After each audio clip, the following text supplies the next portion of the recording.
Yes, welcome back, ladies and gentlemen. It is the start of a marathon Freaky Friday right here on KBS live streaming. I'll be with you real soon. Kick back, relax, and yes, indeed, see how we are living. Forza Azuri.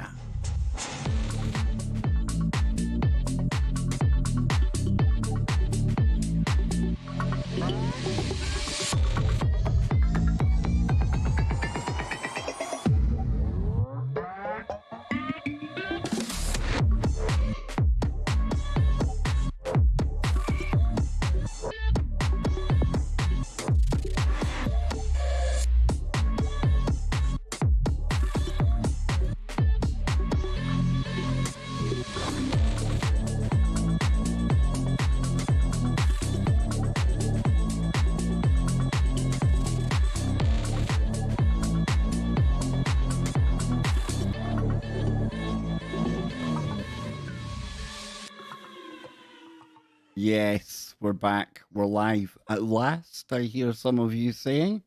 Yes, indeed. I've been taking much needed time to myself, bringing myself off the online world, spending lots of time out the back. And yes, as I was saying in opening there, Forza Azuri. Let's go Italy. Yes, quarterfinals of the Euros is on right now, and I believe, I'm scared to look over my shoulder, but they were 1-0 up the last time I looked. Got a bit of a flutter on as well, so I'm hoping they're going to win the entire tournament. Yes, indeed. So if you see me getting distracted from time to time, it's probably because there's something going on with the football. I can't help it, folks. It's my escapism. It truly, truly is. Was not bad at playing football, but never great. Never even close to being great. I've always enjoyed the game. Love watching it. And it's been a really good Euros so far. So there you go. Forza Azzurri. What's that mean? Go Italy. Anywho, I can speak Italian, you know. Il Italiano numero uno. There you go. That's about the extent. I don't even know if it's Italian, but it sounds good, right? Right? Mamma mia. What can I say? What can I say? So listen, I'm going to come into the chat room before we get going today. There's no rush today. In fact, we'll be chilling out for a good long while here. I've got lots of tabs open with lots of different woo. Be coming into the chat room from time to time. Get some topics off of you. Not for this stream, but later on over on KBS1, we're going to be doing Freaky Friday. Yes, indeed. Yes, indeed. And I promise I won't be doing Freaky Friday in that voice. That'd be terrible. I'd get a sore throat doing that, right? You don't think that's like a voice changing button or anything I've got, do you? Do you? My word. My word. Anywho, today we've got a little bit of space travel, dipping our toe or our cranium into a little time travel. We'll be taking a look at the artificial world versus the absolutely gob-smacking natural world. And then we start to dial up the woo. Yes, indeed. Then we start to take a look at ghosts. We start to take a look at the ancient world and our origins as well. And by that time, I'm sure there'll be plenty of conversation going in the chat room, and I'll be able to take impetus, take ideas, take prompting from all of you out there to continue our live dive Friday, all leading up to Freaky Friday Live, which is going to be a little different this week. There's me, there's Nacy, there's Scotty Lopez, and there's one more person coming today, and it's Johnny Whistles. Yes, indeed. So Johnny's going to be coming, hanging out with us. Not sure if he's going to stay for the full show, but listen, half an hour, hour and a half, 2 hours, any time with the Whistler as a bonus, and I will have his shotgun loaded and ready for the proceedings. So ZX was first in the chat today, and we used to have a thing around here where we all had a kind of emoji we could put on the screen. So maybe I should actually do the chat room as ZX. Maybe I should do that. So if I put that there, that's pretty weird, isn't it? Pretty weird. So listen, first up in the chat room was ZX81. We've got Jose Ramon Francis giving it 3 big clapping hands. Loving it, man. Loving it. Jocelyn, great to see you. And we've got the Wookiee, Sidvich, couple of eyeballs. Nice shiny member badge there as well. I'm liking it, dude. We have got my good friend, Ron. Less of the more of the Ron. I see it still went weird, right? So we've got our boy from Canada. It's One Polly Nation.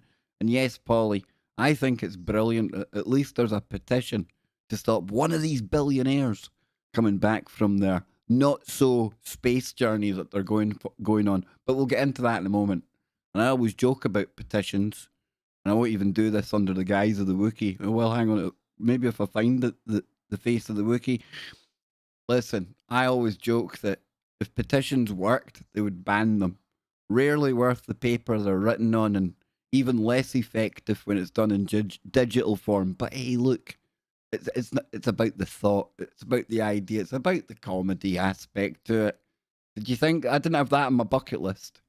You know, like at the start of the year, we were trying to figure out what kind of weird things would come along. I never ever thought hundreds of thousands of people would actually petition to stop a human coming back onto the planet when he goes into just out of Earth orbit, you know. So anywho, we're going to get into that. But Polly, that's your boss, man. You can't talk about that like that. So we've got Malaya in there as well. Good to see you, Malaya. Rorschach, mad. Forza Azzurri. Yes, indeed. 2-0 against Belgium, no less. Was it a good goal, Kevin? I'm assured it was a good goal by my son. It would be really bad radio and podcasting and live streaming if I was like to try and sneak a look right now, right? But listen, back to you great people in the chat room. I've got that tape in. I'm going to watch it later. It's looking good. It's looking good. One step closer to me winning my bet. Oh, loving it. So we've also got in here, let's see how we are living. We've got Donnie all the way from down under. Got an Australian thing coming up, Donnie. Don't you worry, got you covered, man. Got you covered, bro. Good friend, Bet. It has been a very, very valuable addition to our online family over on the Discord. Good fun we have over there, all of us. If you're not there, hopefully ZX or somebody else can drop in a link. Couple of rules. Don't be a douche canoe. And keep it real and keep it fun. It's where we escape from all the crazy. So also in here, but there are rooms on the disco where you can go and absolutely dig and research and go down rabbit holes that some you know they exist, some you might not even know exist. So there's everything on the disco. But in the general chat, we keep it crazy. Dave takes over in the general chat over in Discord. We've got lots of gifts flying about. Is what it is. So listen, we've got the brilliant Marty in there as well. Marty and me. Oh, Belgium penalty, not good. So Marty and me often bump into each other on various streams. It actually makes me giggle because I start to see Bet Bernays is somebody that I see a lot as well. Ron lurks. I know Ron's lurking on a lot of the streams I lurk on. Because me and Ron seem to have been syncing up with articles lately. He'll send me things, I'll come on to Disco and I'll start laughing because it's things I've just been looking at. I don't know why I started talking with my hands these days. It's a bad habit. Need to get out of that. Anywho, moving on. We've got Malaya. Wingnuts. I really hope there's been a meeting of the Government Emergency Committee because every time Kev says, Cobra! Yeah, Cobra! Yes, indeed. I wet myself. I hope you were wearing man diapers today, Wingnuts. Hey, some people, that's their gig. That's what they do. Don't knock it. I'm not even going to recommend you try it unless it's for you. How did we get here? How long in our way? I'm talking about men in diapers. Not good. It's never a good sign, ladies and gentlemen. But I did say things that make you go woo, right? Oh no, that was the title of the next stream. It gets confusing around here, see? Multiple personalities, multiple channels, multiple streams. My goodness. Anna Dunham. Ace to be here, and it's ace to have you here. Not Ace Ventura, because I didn't like Ace Ventura. Wasn't a big fan of that movie. But ace to have you here. We've got ZX again. He deserves another shout out, but that's what he looks like. We've got Scott Brown, not the footballer. Unfortunately, not the footballer. We've also got Scott Brown's got a really good Twitter feed, actually, if I remember correctly. 2-1. Oh, 2-1. Wingnut's too funny. I'm representing Massachusetts. You like that? You like that? I could never say that word. Never say it. Let alone spell it until I started hanging around with my good friend and somebody we really need to get back into the mix here. Joe Joseph. Miss Joe. But it's not like, again, it's not like we've fallen out or anything. Just real world stuff took over. Joe working, family. And he wanted to totally disconnect from the crazy. When he seen the crazy train coming, he just left the track. He tried to take me with him. He said, Kev, get off the track. Get away from the track. That train's a coming. And I said, no, I'm going to stay here. I'll try and hold out as long as I can. Try not to get swept up in the crazy. And I think we've survived pretty well. I think we've done pretty good, folks. Not saying I always give you the right information, but I think we navigate our way through these very stormy waters together. I think that's a good way of putting it. Geraldine, good to see you. Never getting too old for anything. Never. We've got a smiley, kind of happy face, a laughing, crying face because they're laughing that hard, a blowing your head off emoji. That's a strange choice of a combination of emojis there. I like it. And ends everything with now that would be a shamrock, right? I think so, yes. Probably. If it isn't, hey. We're all good. King Sweet, all rise. Cinny Monk, good to see you. I think he's on his lunch break right now. Hope you got moved in okay, buddy. I hope you got in there. If not, the KBS crew will be over. Toot sweet, as they say. So I think that's us through all of the chatters. I think that's us ready to rock and roll. So, like I say, we're going to be kicking off proceedings talking about some billionaires having a space race right now. We've taken a look at the Blue Origin, the very, very funnily and weirdly shaped rocket that belongs to the very, very funnily, weirdly shaped billionaire called Jeff Bezos. Not saying it's a phallic symbol, but it's a phallic symbol. And we're also going to be taking a look at Richard Branson. And a big shout out to Richard Branson, since he's providing the very fast broadband connection that I enjoy, bringing you all of the content that I hope gives you something to think about right here on KBS. You know the rule. I provide, you decide. And in amongst all of that, we like to have a good laugh along the way. Sure, we get into some serious topics at times as well, but I like to keep it nice and light over here. I like to keep it nice and woo, and especially on a Friday when we're keeping one eye, just one eye. Illuminati. Yes, just one eye on Freaky Friday. Okay, but was that three eyes I ended up having there? Biclops, Triclops. There you go. No, I'm not going to start creating another name for myself. Come on, man. So listen, folks. Let me get a little drink of my coffee. Wet the whistle. Get ready to rumble. Get my game face on, and we are going to get right into it. But while you're waiting right now, if you're new to the channel, then please, please, please press subscribe. If you would like to become a member of the madness around here, and it's good, folks. Oh, it's good.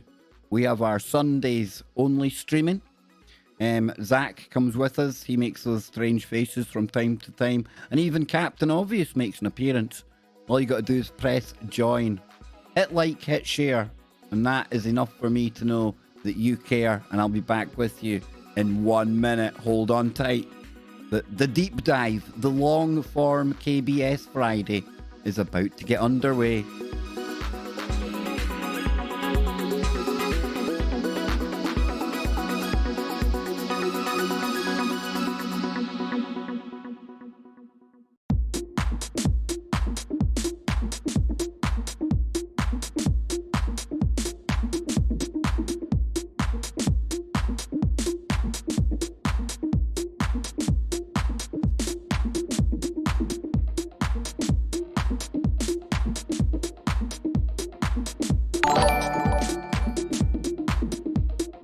Thanks for the good woo. Oh, thank you, Jocelyn.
So I know what you're thinking. You're thinking, come on, Kev, we've just started. Music already, get into it. And I will get into it. But you got to remember, last night I stayed up super late and I went on an extra show. It was brilliant fun. It was an hour with Billy Ray Valentine over on Aftermath FM.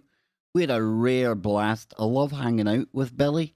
But with that on top of the show yesterday, and then with a lot of hours ahead of us today, long day today, For a long night it will be. It'll be good. It's still daylight right now. It's weird me broadcasting in daylight. I don't like it.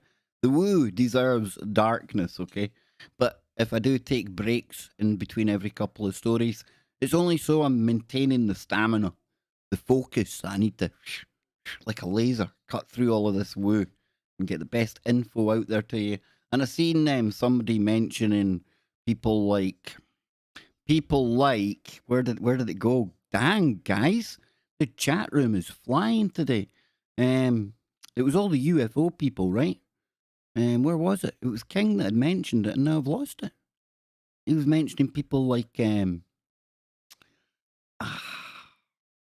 know Nick Pope was one of them, right? I know Nick Pope was one of them. I've lost that comment. But Corbell, Knapp, Pope, etc. And I'm very critical of some people online.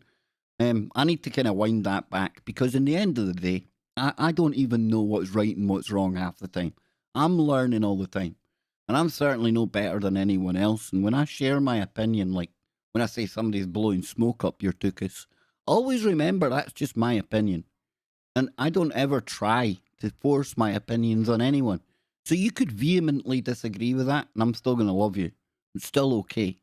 Because that's what having a conversation is all about. And that's what I like to do with the chat room. And I'm learning all the time. Whoa, Polly. Bezos looks like Lex Luthor had a kid with Dr. Evil, his money paid for this lol. PPP smiles for miles, good vibes for all tribes.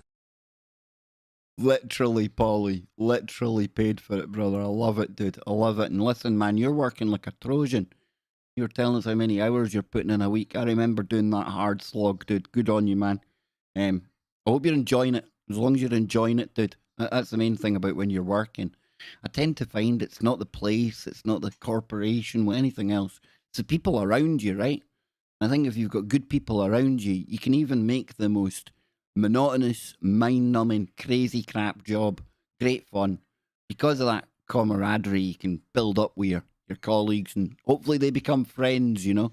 So listen, with that out of the way, talking of billionaires and corporations, we are having a billionaire space race.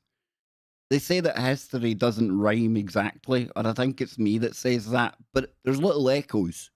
There's little kind of micros of the macros that have gone before. And if you think of one space race on the macro level being like Russia and the Americans back in the day, the Apollo and all that jazz that was going on, then I suppose you could say all these years later, this new kind of space race that we're having between billionaires instead of countries now, kind of crazy, right? But it is what it is. And I want to bring up this story over here first. That's right, we are finally getting into it. So then, Richard Branson sets the 11th of July. Interesting date. Over here in the UK, we would write that as 11/7. In the US, you are back to front. Your dates are back to front. Don't take that the wrong way. You would write that 7/11, right? Interesting numbers. And I know there are people out there in the audience that love the numbers. Me, I don't know enough about numerology. And it's like the zodiac for me. There's that many different versions of it. I get easily confused.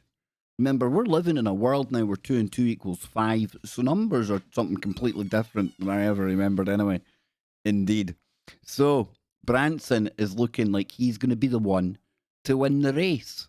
But is it truly a space race? Is it when they're just really going up to a very, very, very, very high altitude to where they'll technically be in space? It's not like they're going for a picnic up at Sitchin's Kitchen on the moon. It's not like they're going to Mars Base Alpha on the far side of that planet, you know, with the blue chickens and all those people. Maybe they are. I don't know. But they're only going up and then they'll come down. And of course, there'll be a whole heap of hype and fanfare and circusry around all of it, right? And like Polly was saying earlier on, if over 100,000 people had their way, they wouldn't be allowing one of these characters to come back.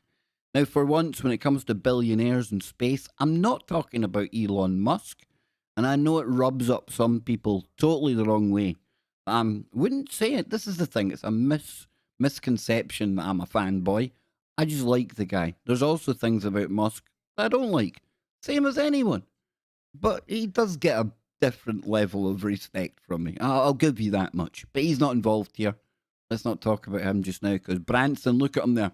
Look at that. That looks like a billionaire going into space, right? Doesn't he look like some kind of new human Smurf? What do we think? He looks like a Smurf, right? If we put a blue hat on him, I think he would look like a brilliant Smurf. In fact, and we won't be able to do that. I was going to do a Photoshop live on air and just put a Smurf. I could do it, actually. Let's see. Oh, they've scored again. Smurf hat. PNG. There we go. Let's get it. A white hat. Didn't they used to be a blue hat? No, they were always a white hat. That's right. Not a Mandela effect. Let me save this. Let me save this quickly, because I went, oh, come on. It's not letting me save it as a PNG. Come on, man. Don't do that. Yeah, it's going to be crap. Look, we want a transparent one. There we go. That could be it. No. That's not the one, because it doesn't work like that. Come on, man. Right, that'll do it. That'll do it. We've got one. We've got one. So if we come back here, we can turn Branson into a Smurf. Look. I know it's highly childish and things like that, but I'm going to have to blow Branson up, innit? Oh, come on, Branson. Where are you going, man? He's not blowing up. Oh, that's ridiculous. I'm very disappointed in that. I know. Highly childish, trying to make Richard Branson look like a Smurf. Now we can do it. I have to make him so he's going to fit this hat. There we go.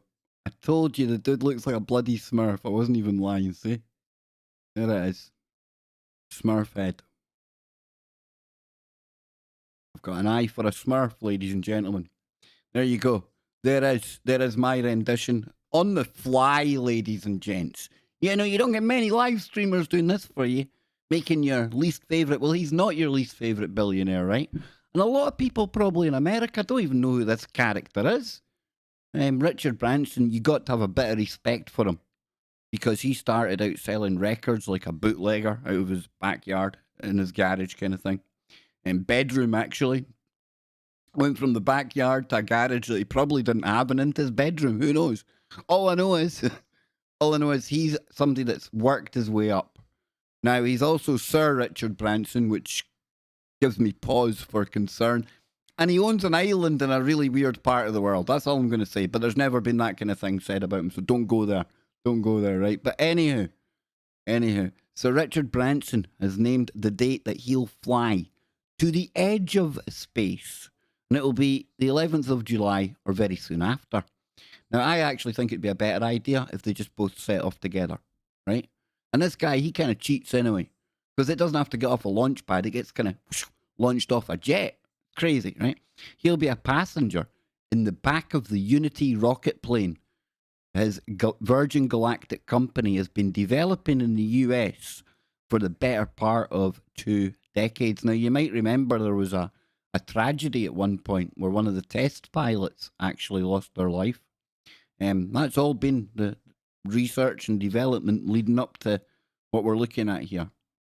The vehicle can climb to an altitude of 90 kilometers. Is that all? Is that all? Come on, man. I bet you the blue chickens could do better than that. So that's 295,000 feet. Now, giving those on board a few minutes of weightlessness and a view of the curvature of the Earth, and I know that'll trigger some people, probably not too many on here though, thank goodness. Sir Richard's intention is to introduce a commercial spaceflight service. Anyone think it might not be for people like me and you? I'm not thinking I'll be able to just 1 month, hey, and fancy going up to space for 5 minutes?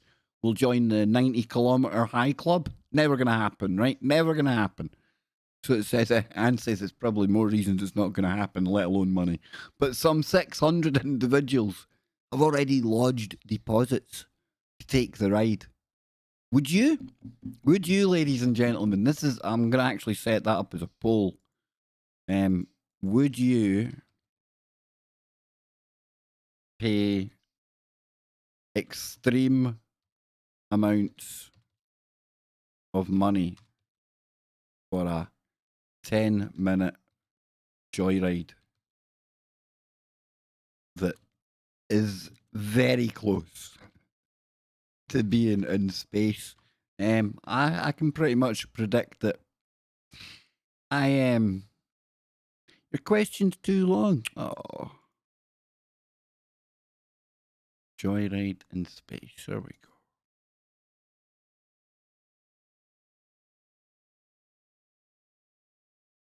Really badly constructed grammar, but hey, it is what it is. So Sir Richard Branson said, I truly believe that space belongs to all of us, as he prices about 7.5 billion people on the planet out of it. I'm only joking. In fact, we missed a bit, didn't we? Witnessing the British entrepreneur do it means that those customers are now getting extremely close to having to hand over, you ready folks, the full ticket price, which in some cases will be $250,000. Dang, dude. Even if I had that money, I think the more money I had, probably the tighter and more miserable I'd get. Nah, probably not. But I don't think I'd be ready to burn that money, because you might as well just burn that money. And there's a good chance, well, not a good chance, that's a bit morbid, but there's every chance something could go wrong. Things go wrong. Machines don't work sometimes, I'm just saying. So Richard Branson said, I truly believe that it belongs to all of us.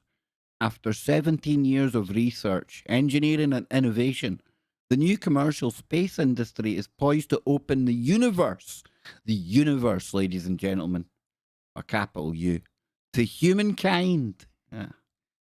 There's the wokeism. And change the world for good. It's one thing to have a dream of making spaceflight more accessible to all. It's another for an incredible team to collectively turn that dream into reality. It's pretty cool. As much as I'm having a bit of a laugh and tongue-in-cheek type stuff, it's still pretty cool.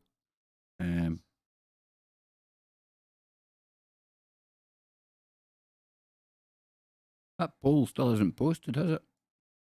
Doesn't look like it's working, Trips.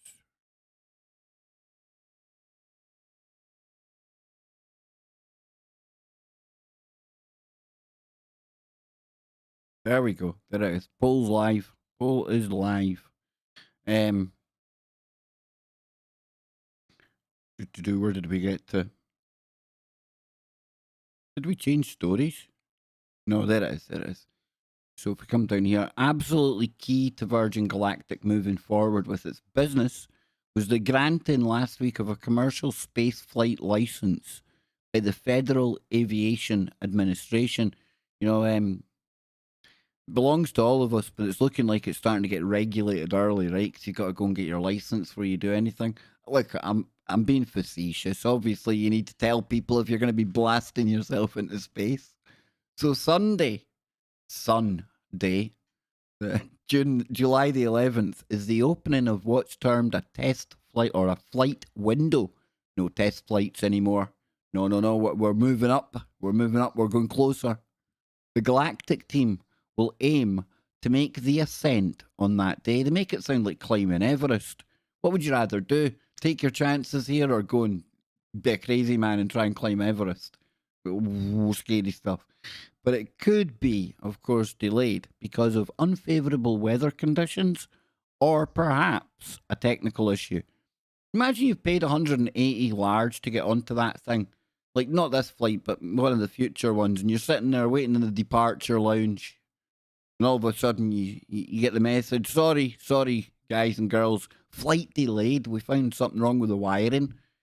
Would you ever get on that thing, or would you start demanding some money back? I think I would start to have second thoughts. I think I would. Just saying. So, if the mission does indeed go ahead on that Sunday, it would mean that Sir Richard stealing a march on his rival in suborbital space tourism, fellow billionaire Jeff Bezos. Now, the founder of the online retail empire Amazon.com. I was watching Amazon Prime earlier on. Harry Bosch. Any of you out there watch Bosch? Final season. Dang, dude. Dang. Binged it in a wonder. I know. I feel bad. I'll repent at the weekend. Has sunk a fortune into his hobby of building rockets and has announced his own trip to the edge of space on 20 of July. So Bezos, he doesn't care about being first in this mock race of mine that I'm talking about. We'll get into him in a moment because I want to see how much people are paying. And there's been a new passenger added to the manifest or the passenger list. Manifest? It makes it sound like you'd be bunged in the rocket or something. So, Karen, Connie, good to see you both. See you sneaking in there. I see you. You see me. All that kind of jazz going on. So, it says he's invited 3 individuals to join him in his new Shepherd, the new Shepherd booster, and capsule system. Now, his brother Mark, a mystery person who paid $28 million at auction for a seat, and the famed female aviator, Wally Funk. Great name. Strange name for a lady, but it's a great name. 82 years old, Funk trained to be an astronaut in the 1960s and will become the oldest ever spacefarer when she rockets to an altitude of 100 kilometers with Mr. Bezos. Now, in there, I would like to slightly alter that or offer you a different take on that. Miss Funk here could be the oldest living human to ever take off from this planet and go into space. Because remember, the Anunnaki were here at one point, right? Okay, you'll say, but they didn't blast off in rockets, Kev. No, but somebody came here at one point in Vermanas.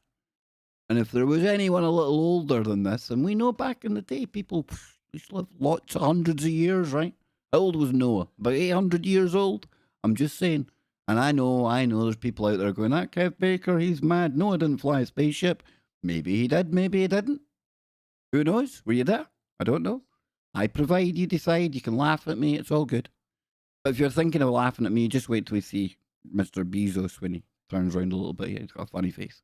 So the Amazon man, 82-year-old Funk was trained, there we go, 100 kilometers. So they're even beating Branson by 10 kilometers. So does that make him the winner then, really? Since they're going to be going higher and up there longer. I don't know. I'm just asking. So the Amazon man is yet to detail how he'll sell tickets more generally for the new Shepherd.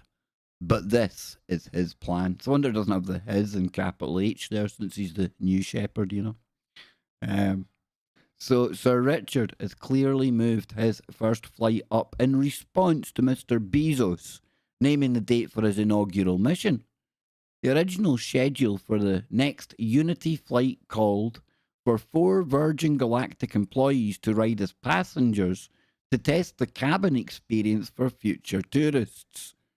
Can you really call yourself a tourist if you're just going up to like 90 kilometers up and down again? It's a stretch.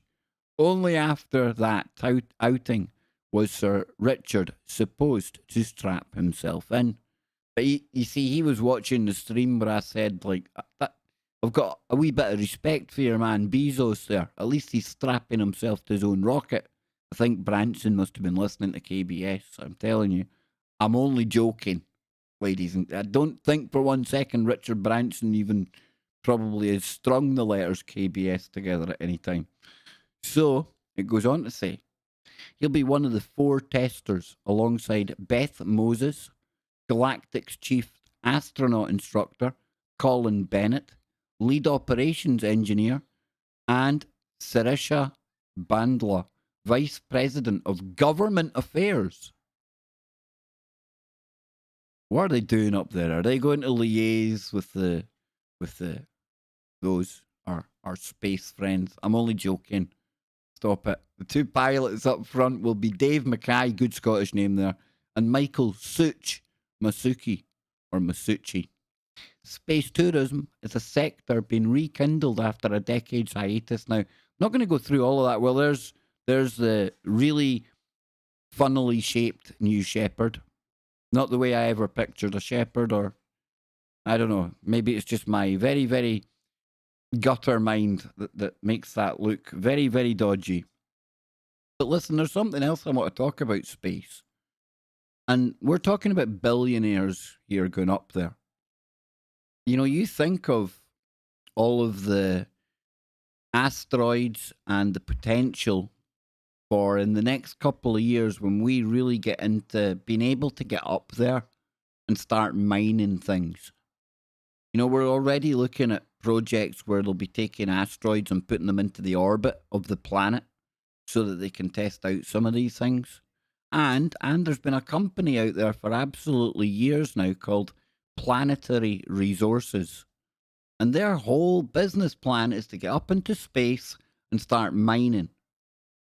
You think of the rare metals, you think of the diamonds and the potential for game-changing wealth to be mined from space. We're going to see rich people getting not only richer, but mind-blowingly, I can't even imagine the kind of fortunes that await people that are into that space mining. You might think that's a wee bit way off in the future. I don't think it's too far away. I really don't. Let me dig up this website. Planetary Resources. What's really weird about this company is James Cameron. Is it James Cameron? We'll find out in a second. Planetary.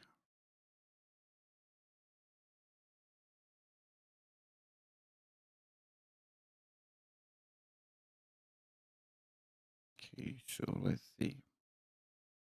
Even got a link to their website.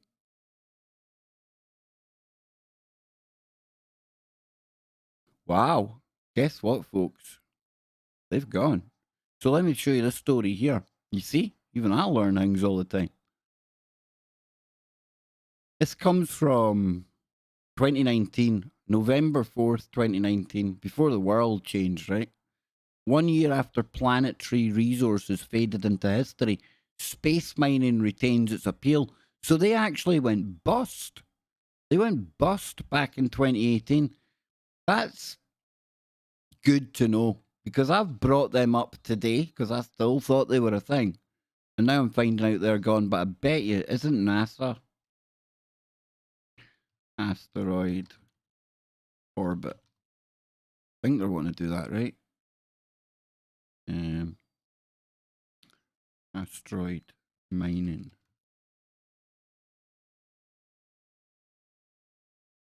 They're not bringing it. Okay, so here's something here. Mining.com. NASA finds rare metal asteroid worth more than the global economy. Okay, so even with my little brain fart there, and it's not a Mandela effect, folks. I've never checked up on that company since we covered them. James Cameron, that's the name of the director, right? And done the Titanic and Avatar. I think that's his name, isn't it? He was on the board of that actual company, which I thought was weird when you think about the storyline in Avatar, you know, going out and mining these exoplanets that we come across and things like that. But if we come here, check this out. I'm not going to go all the way into this. But NASA's Hubble telescope has obtained images of an asteroid so rich in metals that its worth puts our global economy to shame. Think 10,000 quadrillion. Now that's 10 followed by 1, 2, 3, 6, 9, 12, 15, 18. 10 to the power of 18. I think I've got that right. 17, 18. Compared to the world's economy, which is worth just 142 trillion in 2019. And I think 141 trillion of that is the Americans printing dollars and getting into debt. I'm only joking. But the rare heavy metal object called 16 Psych. 16, you'd be psyched out if you could get your hands on something worth that much, right? Is one of the largest celestial bodies in the solar system's main asteroid belt, orbiting between Mars and Jupiter. And it's located at roughly 370 million kilometers. And that's 230 million kilometers from Earth and measures 226 kilometers, 140 miles across. Interesting that it's between Mars and Jupiter. You know, I'm not saying this is the reason why, but Can you imagine, like, once Musk gets up there, and we'll take it for granted, we'll just play this out, that he gets up there, they establish a bit of a colony. It's not so much of a long journey or a kind of crazy idea to go from Mars to go and get your hands on a bit of old 16 Psyche there, right? Imagine the wealth. And then what would happen? Would that stay in the Martian economy, which I would expect? And then does that make Earth and Mars rivals? Dang, dude, it's like the start of some kind of new Star Wars kind of idea. I don't know. But I'm still shocked that planetary resources isn't a thing anymore. Isn't a thing. And Karen says, oh, hell, we'll have the space mafia. I'm telling you, I like that. I feel a Photoshop coming on there, to be honest with you. And yes, I'll be poking fun at my friend Musk as well. You see, they all get it here. They all get it. Nobody's safe. So listen, we're going to go from space travel to, well, we've talked about this here. I've just remembered another story I'd found before we went live, but we're talking about diamonds in space there. And talking about rare metals and things worth crazy amounts of money. That's more money than we've ever had on Earth. But meanwhile, back down here on Earth, check this out. The world's third largest diamond was found in Botswana. Now, I don't know how this stone was mined. I know there's some bad, dodgy stuff goes on over there when it comes to this kind of thing. So don't think I'm sitting here glorifying it. But because we were going to be talking about, or I knew I was going to bring up space wealth, I thought, well, that's quite interesting. And of course, we can make diamonds in the lab now as well. Right? I think it's graphene or graphite they take, and it's highly compressed, and it kind of mimics the way that it's made in nature. Nano diamonds are used in technology, for example. An absolute enormous 1,098 carat diamond has been unearthed by the Debunking Diamond Company. I wonder it's not De Boer's, right? This impressive stone, which is thought to be the third largest diamond ever found anywhere in the world, was discovered at Botswana's Debunking mine back in June 1st. It was unearthed by the Debunking Diamond Company, a 50-50, oh, here we go, a 50-50 venture between the country's government and the De Beers Group. Hey, wasn't far off, eh? With most of the proceedings going to the state. The first official viewing of the diamond took place on June 16th. And while it's currently unclear exactly how much it's worth, the world's second largest diamond, which was found in 2017 and is only slightly larger, was sold for a whopping, get ready, $53 million. Jimmy Jeans is in there. A big hello and a big goodbye to you. Flying visit from Jimmy Jeans. Jimmy would definitely take the journey, wouldn't he? He would be up there. He would strap himself to a rocket. I can see it, man. I'm actually thinking I'd probably do it as well. Hey, why not? You're only here once. So it goes on to say the historic discovery was made at Debunking mine. We got that. It was made possible through a combination of cutting-edge technology to uncover and process the diamond, and the unparalleled experience of the Debunking team who spotted the diamond and protected it throughout the recovery process, the company wrote on its Facebook page. Known as the Prince of Mines. Snappy name, I like that. Debunking mine began production at 1982, and along with Debunking Orapa mine, has been an engine for the inward investment of diamond revenues in infrastructure, education and healthcare that have driven Botswana's significant economic growth over the past century. Largest diamond ever found. Near enough 3 times, bigger than 3 times the size. No, just about. Weighing in at 3,106 carats. It's a lot of carats. Was found in South Africa in 1905. So there you go. Dang, dude. Imagine mining that knowing it's there. But all the precision you'd be taking to try and get it out without doing something to it. My word. Anywho, we're going to go from talking about mining space mines, space flight, into human flight of the mind in the form of mental time travel. Human brains, ladies and gentlemen. And I would imagine this doesn't come as a surprise to many of you out there. In fact, I can probably think that people are saying, I've been telling you this for a long time. On Billy Ray's show last night, we were talking about out-of-body experiences, astral travel, through and a bit of remote viewing. But here we're looking at human brains are capable of mental time travel. So listen, folks, do me a solid. Hit that like, hit share. I'm going to take a little drink of coffee and we're going to come back and we're going to get in between the ears of this individual that you see here. We'll go in between my ears and we'll see if I can time travel. Don't we time travel when we remember the past? Listen, I haven't read the article. We don't know. I'm just throwing it out there for you to have something to think about while I get a little break and we'll come right back. Don't go anywhere, folks. Lothar. Welcome, Lothar. I see Bernays in there as well. Good to see you, Bernays. Hope you're having a good day, man. Hang in there, brother. Who else we see? Who else is kicking about? Karen, the Gherkins. Big shout to the Gherkins. I hope Zach is doing well. I like it. We have got the KBS family in here. Yeah. They have, Bernays, but I try not to use that R word, so... It's not me. It's not me.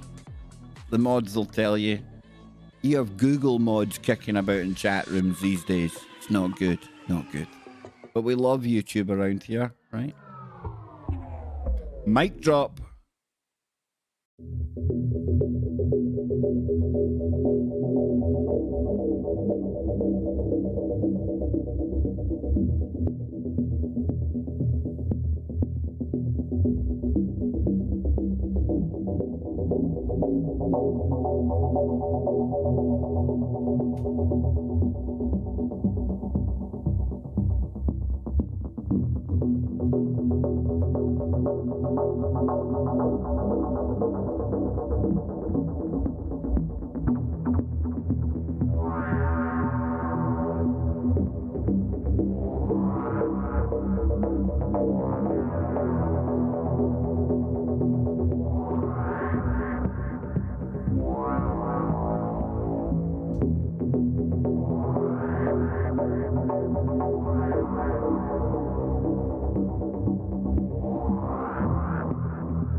Yes, indeed. We are back. Here we go. So then, let's get into it. Scientists have been unraveling the brain's peculiar ability to organize memories in chronological order. Now, when you recall memories of a past experience, you don't usually recollect the entire thing at once, but in the order in which those events happened, like playing back a recording of your experiences. Exactly how this functionality works inside the brain has long remained a bit of a mystery. The brain is a mystery, right? But now, a team of experts headed by a neuroscientist, Leila Reddy, at the French National Centre for Scientific Research, we look into the brain, yeah? Has finally made progress. I thought it was a goal. In understanding which parts of the brain are responsible. So by monitoring the brains of patients While they recalled past events, the researchers found evidence to suggest a robust representation of time in the human hippocampus. This reveals a representation of an internal or inherent flow of time that was not driven by something going on in the external world. Wow. This reveals a representation of an internal or inherent flow of time that was not driven by something going on in the external world. Wowzers, that's pretty cool. So by studying these time cells, I'll need to get Dr. McCairn in here to go over this actual paper, right? Since he is like a published, renowned neuroscientist, not very often you can say I've got a guy, I've got a dude that can look into this. But I think I will, because this is really interesting, isn't it? By studying these time cells within the hippocampus, scientists can not only learn more about how we recollect past events, but also make progress in tackling health conditions that impact memory. The hippocampus is important for judging the temporal order of events, among other things, and damage to the hippocampus can result in an impairment of memory or temporal disorder. For example, remembering the order of a list of names or items, says Reddy. It is therefore important to understand how temporal information is represented in the brain, so as to be able to design interventions or treatments to reduce these deficits in memory. Understanding the mechanisms for encoding time and memory will be an important area of research. Dang, that's pretty deep. And like I say, I'm going to get Doc McCairn to have a look at this, because there must be like a proper scientific paper that comes with it. And he's literally poked about looking in people's brains. Well, not human brains, but studying brains and all that good stuff. So the passage of time is all in your mind. You think so? I suppose if everything's happening right now, maybe it is just a creation of the mind. I don't know. Human brains independently measure episodic movement. That's a trippy finding reported by the French scientists. So, listen, it's not really mental time travel. So, really, that's a kind of really hyped up title for what is basically your memory. The human brains are capable of remembering things. It's not really to do with like time travel. Yeah, you can think back to an event. It's not really mental time traveling. It's just remembering something. If you were to mentally time travel to say, oh, I don't know, somewhere like when they're building the pyramids and you're doing it either astrally or remote viewing, that for me is more like mental time travel. And that takes us nicely to our next article today. Project Stargate. CIA makes details of its psychic control plans public. Now, anytime we get a document that comes from any alphabet agency, we have to be very, very critical thinkers about all of this. And we have to keep our mind open to the fact that they could be blowing some psyop tuchus into the world. There might be half-truths wrapped up in riddles and enigmas.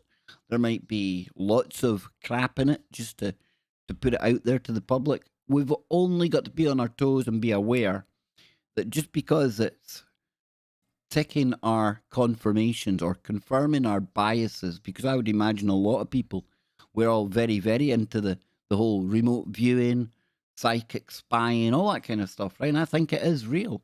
But we still have to keep a level of critical thinking and be aware, at least be aware that this is what they do. And just because they're releasing it doesn't necessarily mean it's true. Okay?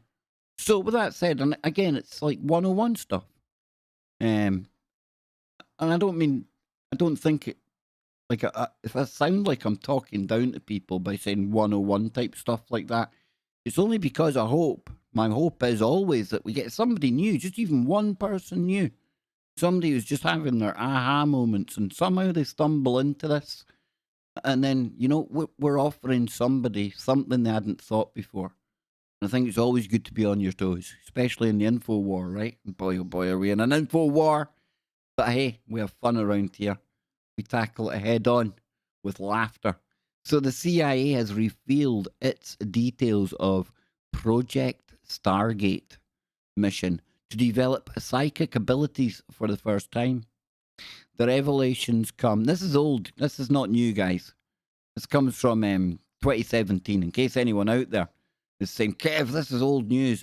It is, but we're just long way to go.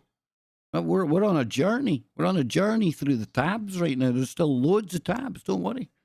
We're not going to mentally time travel to the end in the next 10 minutes. I've got you covered, folks. So it says here, Project Stargate. And again, if you haven't heard of this, it's pretty interesting stuff. Mission to develop psychic abilities for the first time. The revelations come as a part of a huge dump of documents. And myself and Scott Lopez, we covered some of this material over on the Kev Baker show. In fact, I think we done it on a live stream as well. It was talking about psychic kind of travel, remote viewing, stargates, literally, just saying. So, almost 12 million in all that are being made available on the internet. And they show the organization's plans to harness the supernatural in ways that was never, or that have never been seen before. Project Stargate, as it was known, was the code name for a US government project intended to use psychic and supernatural phenomenon for spying and military uses. In one of the pages, it lays out why the government wants to use it, and the benefits include the fact that it is passive, inexpensive, and there is no known defense. Now, we've got the men that stare at goats, right? Yeah, funny movie. Comes from the book by John Ronson.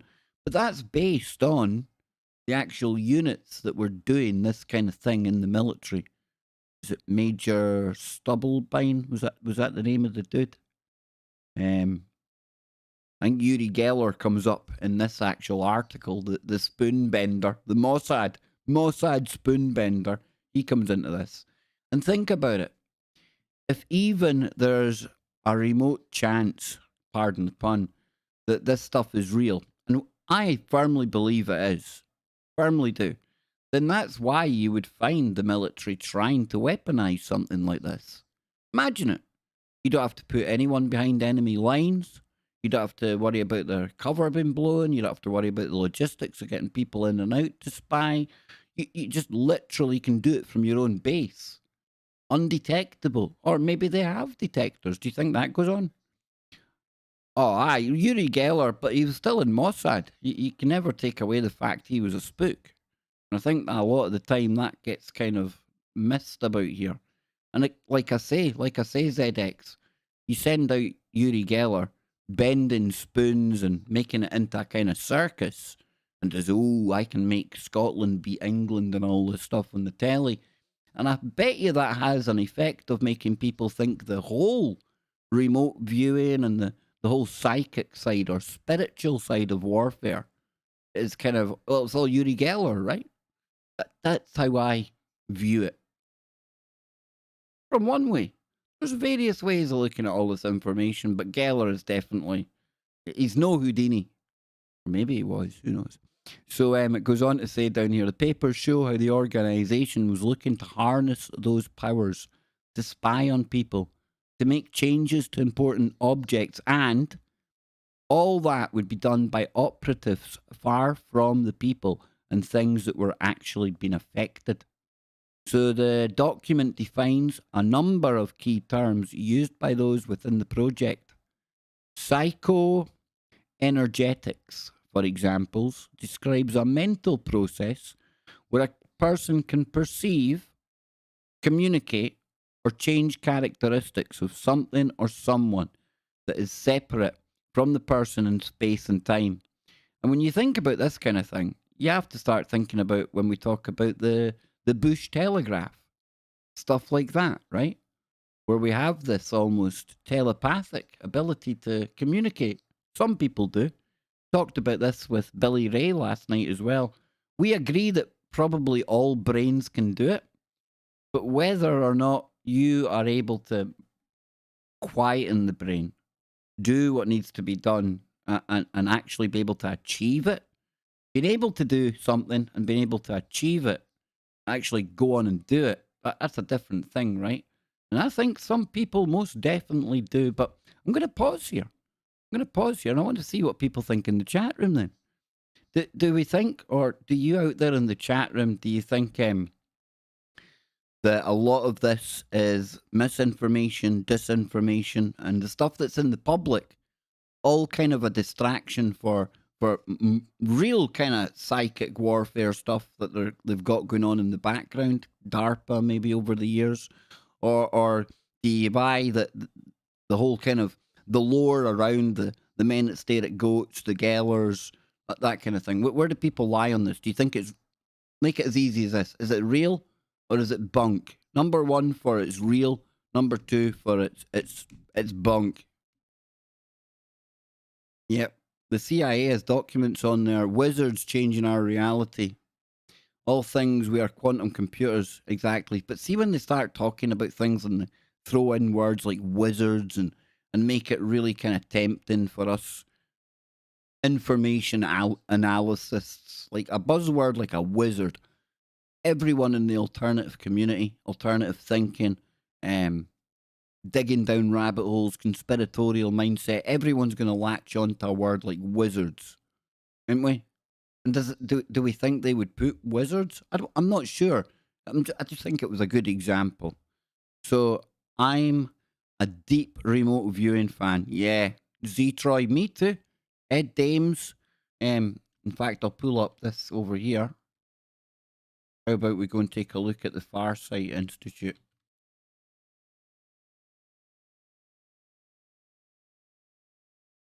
And remember, troops, it's okay if we have different ideas and you disagree with me, or it sounds like I disagree with you. We don't like take sides and things over here. It's like we're live diving this, and I'm learning as much from the chat room as we go along, as you are picking up things from here.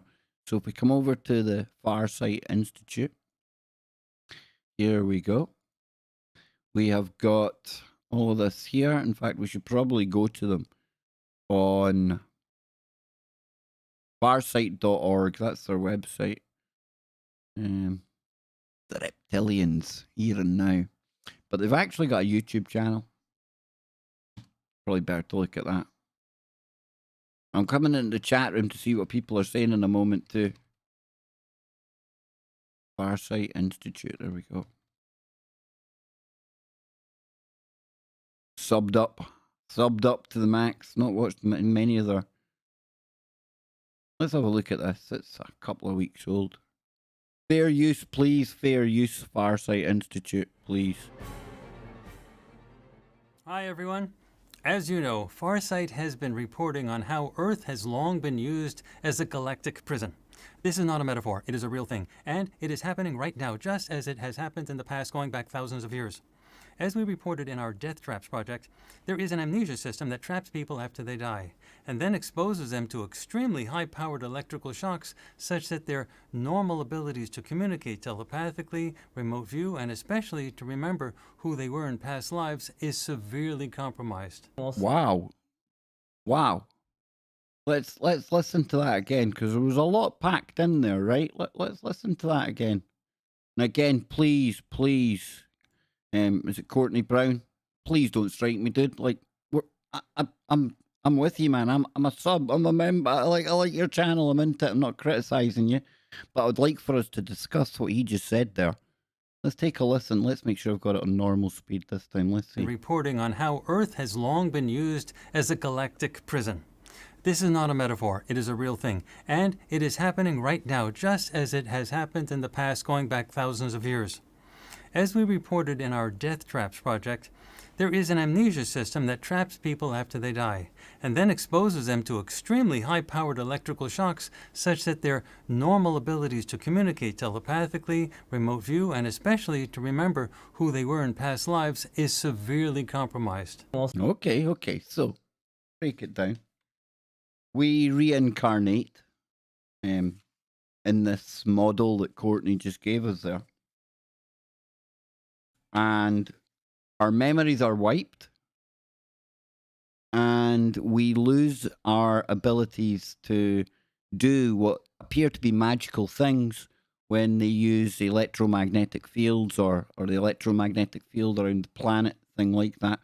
Many people think that Courtney is totally on it there. The reincarnation, the fact that our abilities have somehow, be it artificially or just we've devolved, if we can put it that way, we've regressed. We're going through a period of time where we're not, say, like the Renaissance, where I would look at the Renaissance type things as going through a period of really higher consciousness. And then you go back to times like the pyramids and the Egyptians, and even further back to the originals over in Australia, where we had maybe way more than 5 senses, right? But now we're on one of these downturns. Who thinks that? Who thinks there's something to this? ZX is not buying it. Talking out of arse. Not for DeadX. Donnie says they're trying. Z-Troy says all to do with the magnetic sphere transmitting a certain kilohertz and tuning the brain into and then tapping everyone else. I like that, dude. I like that. It's like a psychic phone number. I like that. I like it. We did get an electroshock, then sent back. Says Bernays. All this waste of space, thinking, talking on mind meld of discussion, listening to minions. Clear your mind by listening to heart music. Choose a side now. Well, this is the time of Noah. Says EM real. We have got Donnie, power lines, they're everywhere. That's a good point, Donnie. Very good point, brother. Anything that's got an electromagnetic field coming off it. The further you go back, you don't even have to go back that far, really. You know, you go back to before telegraph and things like that. Very more natural, earthly kind of energies around. I like that, Donnie. Electric charge zaps you. What wattage? ZX. Now, come on now. We know you don't buy it, dude. We know. Maybe we reincarnate from higher down to lower level beings. Could be. I have no idea, Dub. No idea. No idea at all. But, you know, I might be getting the guys to have a little think about the old remote viewing and Project Stargate again tonight. We hadn't finished that article, so we'll go back there. So, where did we get to? Here?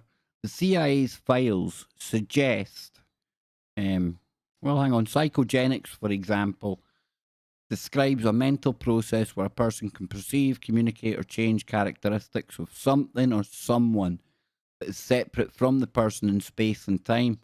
And I do think on a certain level, everything is entangled.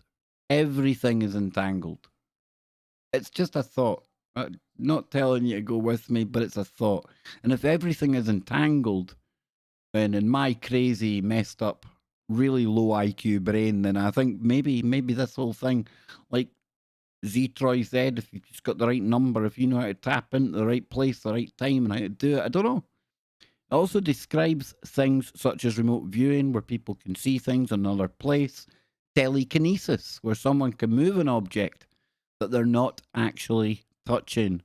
The CIA's files suggest that those in charge of the project did believe that they had some success, but they also note the limits, writing that remote viewers should only be used to collect information in conjunction with other sources, and that information gained through remote viewing should not stand alone. So you think about the really, really awesome Stranger Things, right? And remember Stranger Things, when they wrote that, it was meant to be about the Montauk base and the Montauk project. But we're going to probably, most definitely, bring up Montauk on Freaky Friday later today. Because Montauk, you can get into the kind of mental psychic gymnastics we're talking about here, and you can also get into a bit of creepy cryptid woo. Because there's Montauk monsters and all that kind of good stuff as well, right? Back to this. And then remember, folks, if you're new here, I don't tell you what's happening in the world. I share my ramblings, my opinions, but that's what they are, opinions. And everyone's opinions are just as valid as anyone else's. So always keep that in mind. And I provide, you decide. So I hope you're enjoying this kind of longer, more relaxed Friday type long dive, long type live streaming. I like it. Something like that. So it says the project was ended in 1995 when its existence stopped being secret. The CIA concluded that it didn't ever prove useful and that events that seemed to suggest the information was true had actually been doctored. Information about the project, which ran from 1978, had been known before, but the CIA just released all of its declassified documents onto the internet, marking the first time that people can see them without doing so at the National Archives. I'll be back in a second, folks.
Give me 2 seconds, folks. Look at the chat room. We've got Oak Ridge. Yes, we've got the Albielic. Oh, Albielic. Now there's a story to get into. We could go to the old Philadelphia experiment. Dang, dude.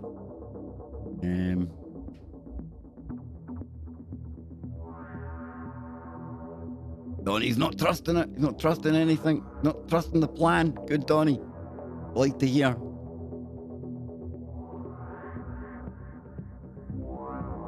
Thank you, ZX.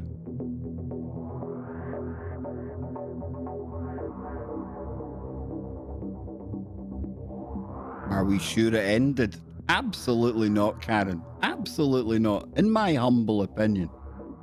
You know, if it worked, oh boy, you can only imagine it's got better and better and better and better over the years, right?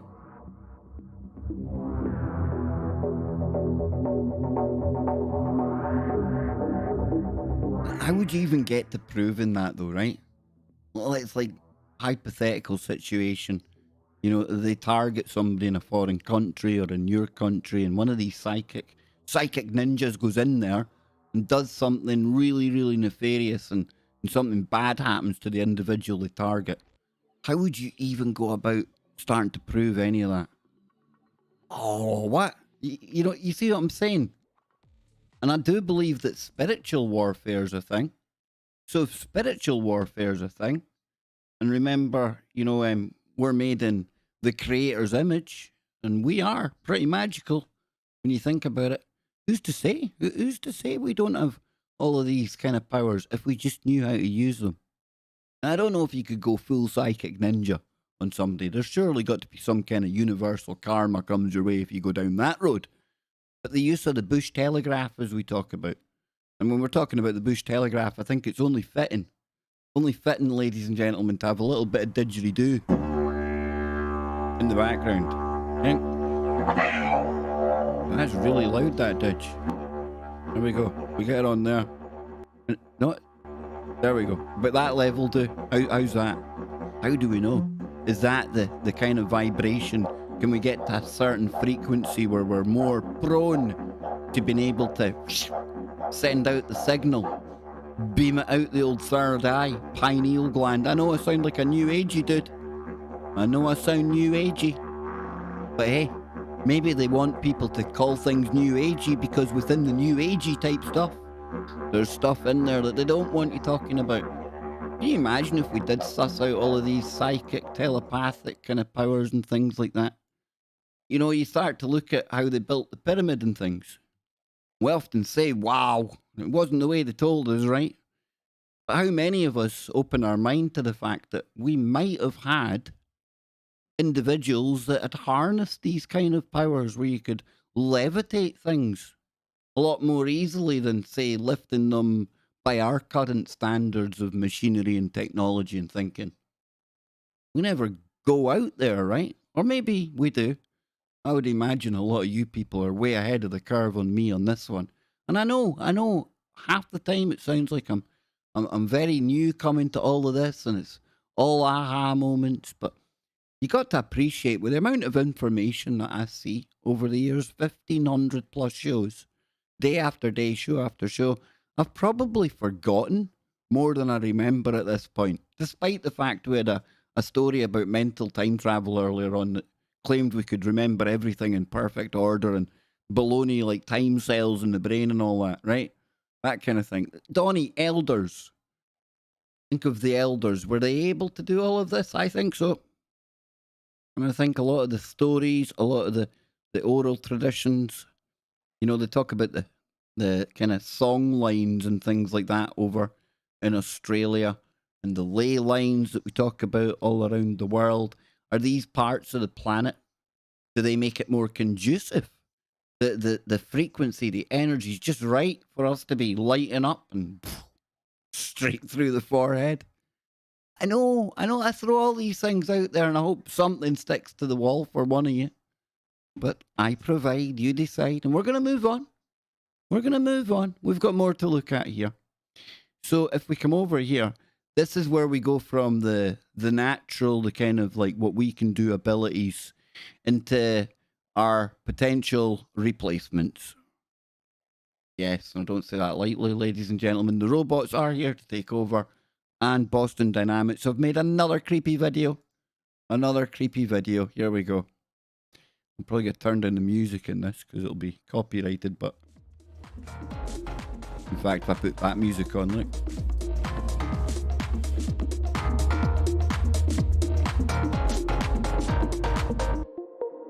That's a little bit creepy, right? A little bit. Good kick. A little EMP device. Sorted. Sorted. Come on, let's build a little pocket EMP. Oh, Graham Hancock. Who's dropping some Graham Hancock in the chat room? All rise. That there's like research royalty, man. Wow. Got his books up on the shelf. I even bought the book physically and got the audio book because his book is like it's like a library. And oh wow, to have him reading you about these lost civilizations, ladies and gentlemen. I'm telling you, boy, oh boy, good stuff, good stuff. So that's the Boston Dynamics indeed, doing the dancing. And up against that, we have got, this here is mind-blowing, truly mind-blowing.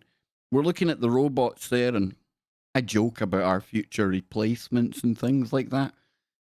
But sometimes, you know, yesterday, I think I said it on the show yesterday. I said it with Billy Ray anyway.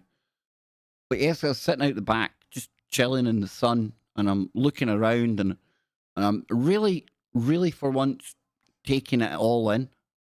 And I live in Glasgow, so it's like urban jungle here. But out the back, you can kind of kid yourself on. There's trees, there's the park, and loads of blue sky, right?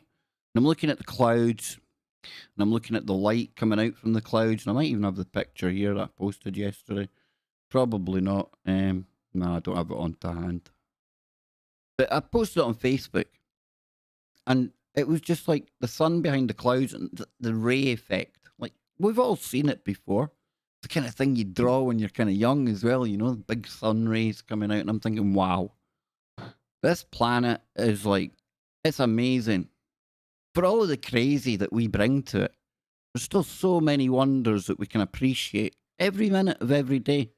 That's when I started really kind of thinking about it, and those birds and the trees. And sometimes you can lose sight of all of that, especially living in a city.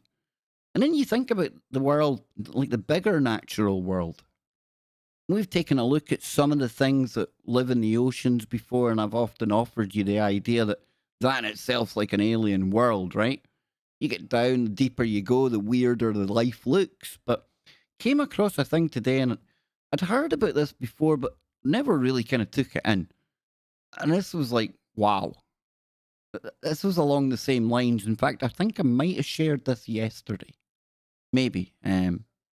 Let's have a look. But this is about the sperm whale, if memory serves me correctly. Take a look at that. In the picture, right away, awesome, right? Stunning. And no, folks, that's not me getting 313 retweets. Nobody. Lucky if I ever get 2 retweets. Come on, man. But this picture here, it says a whale of a story.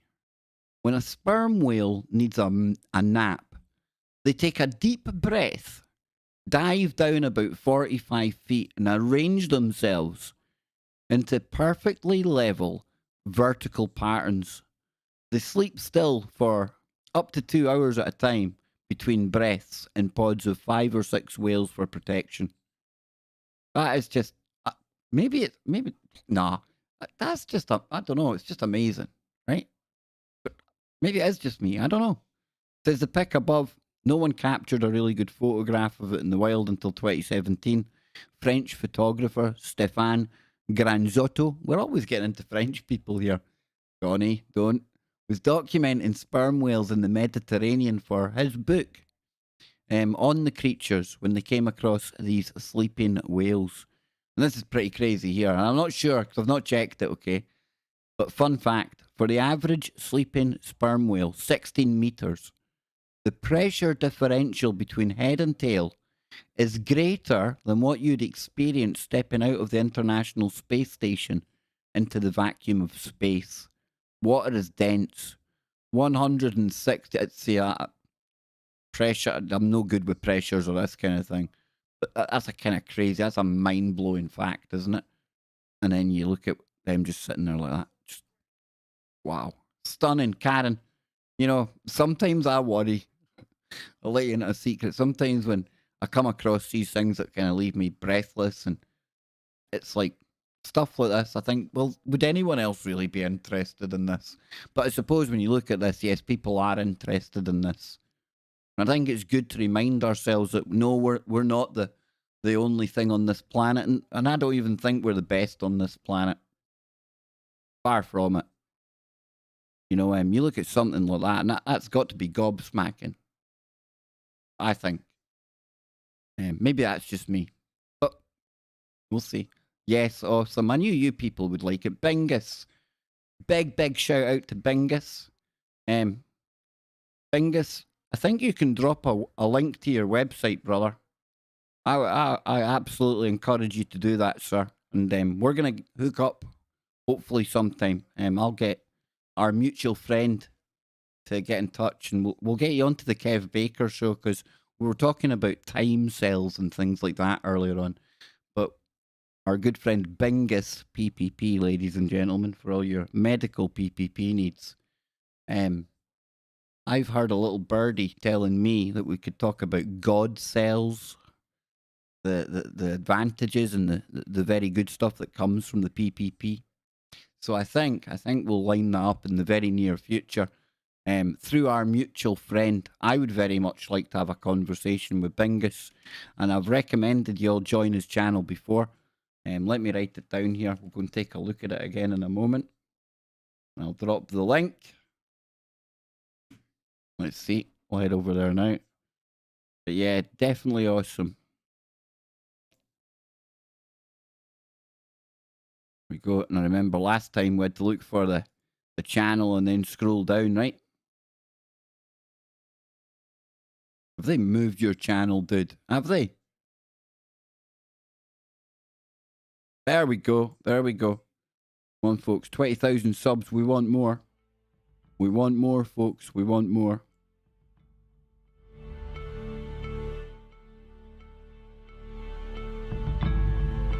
Yes, ladies and gentlemen. Whoa, this is my backup channel before people are saying you're not even subscribed. This is a small channel.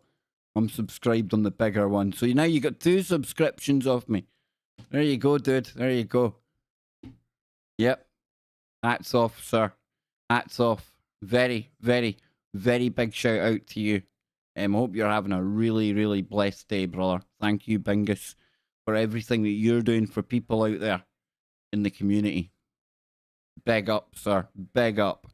So if we come back to over here, now we start to get towards the creepy, the woo, the weird, the wacky, and can you handle the woo? That, ladies and gentlemen, will always be the question right here on the Kev Baker Show, right? Can you handle the woo?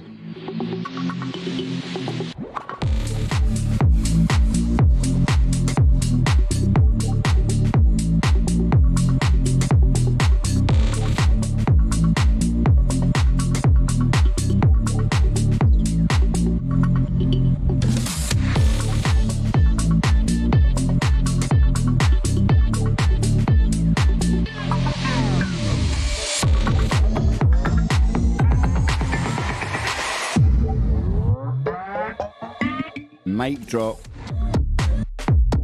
I love my Captain Obvious. I had to.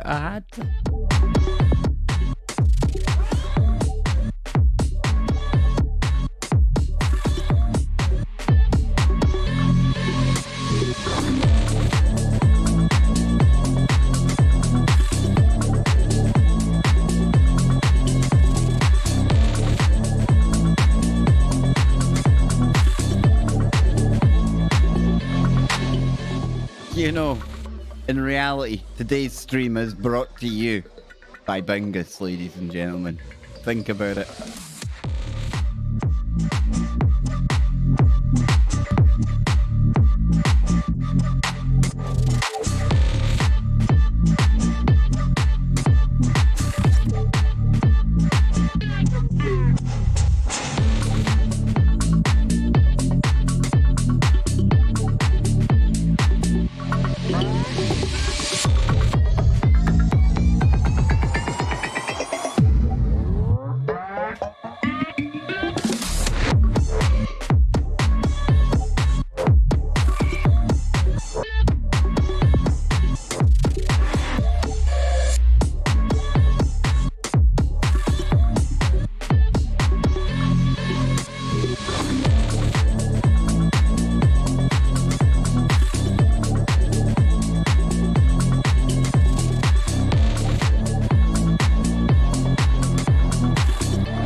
Okay. Cut the music, Dave. Okay, I'm back. Okay, there we go. So, later on today, look what I've still got up there. I've still got the Smurf hat. That's been there the whole time, hasn't it? Nobody told me. You're all sitting out there laughing. Yeah, the Smurf hat. There you go. We could actually put it down here now.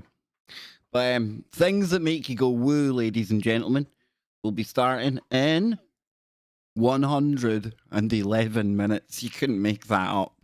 111 for all you geometric gymnastics out there. Get your calendars out, get your star charts out, your numerology charts.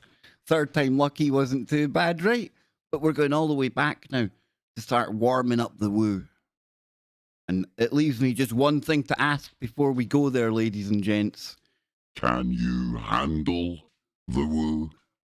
Yes, indeed. I know I'm getting madder as time goes on, but it's going to be fun. You can watch my journey into insanity. I invite you on my trip to the asylum. Here we go. So that's going to be later today. We're going to have Nacy. Well, ZX is in the chat room times 2. You're on it, ZX. Malaya's in there. Bet's in there. King's in there. and people don't have green names over there because we don't have the members over there. Haven't activated it. I promised everyone when we jumped over here, due to my own fault getting demonetized and put on the naughty step.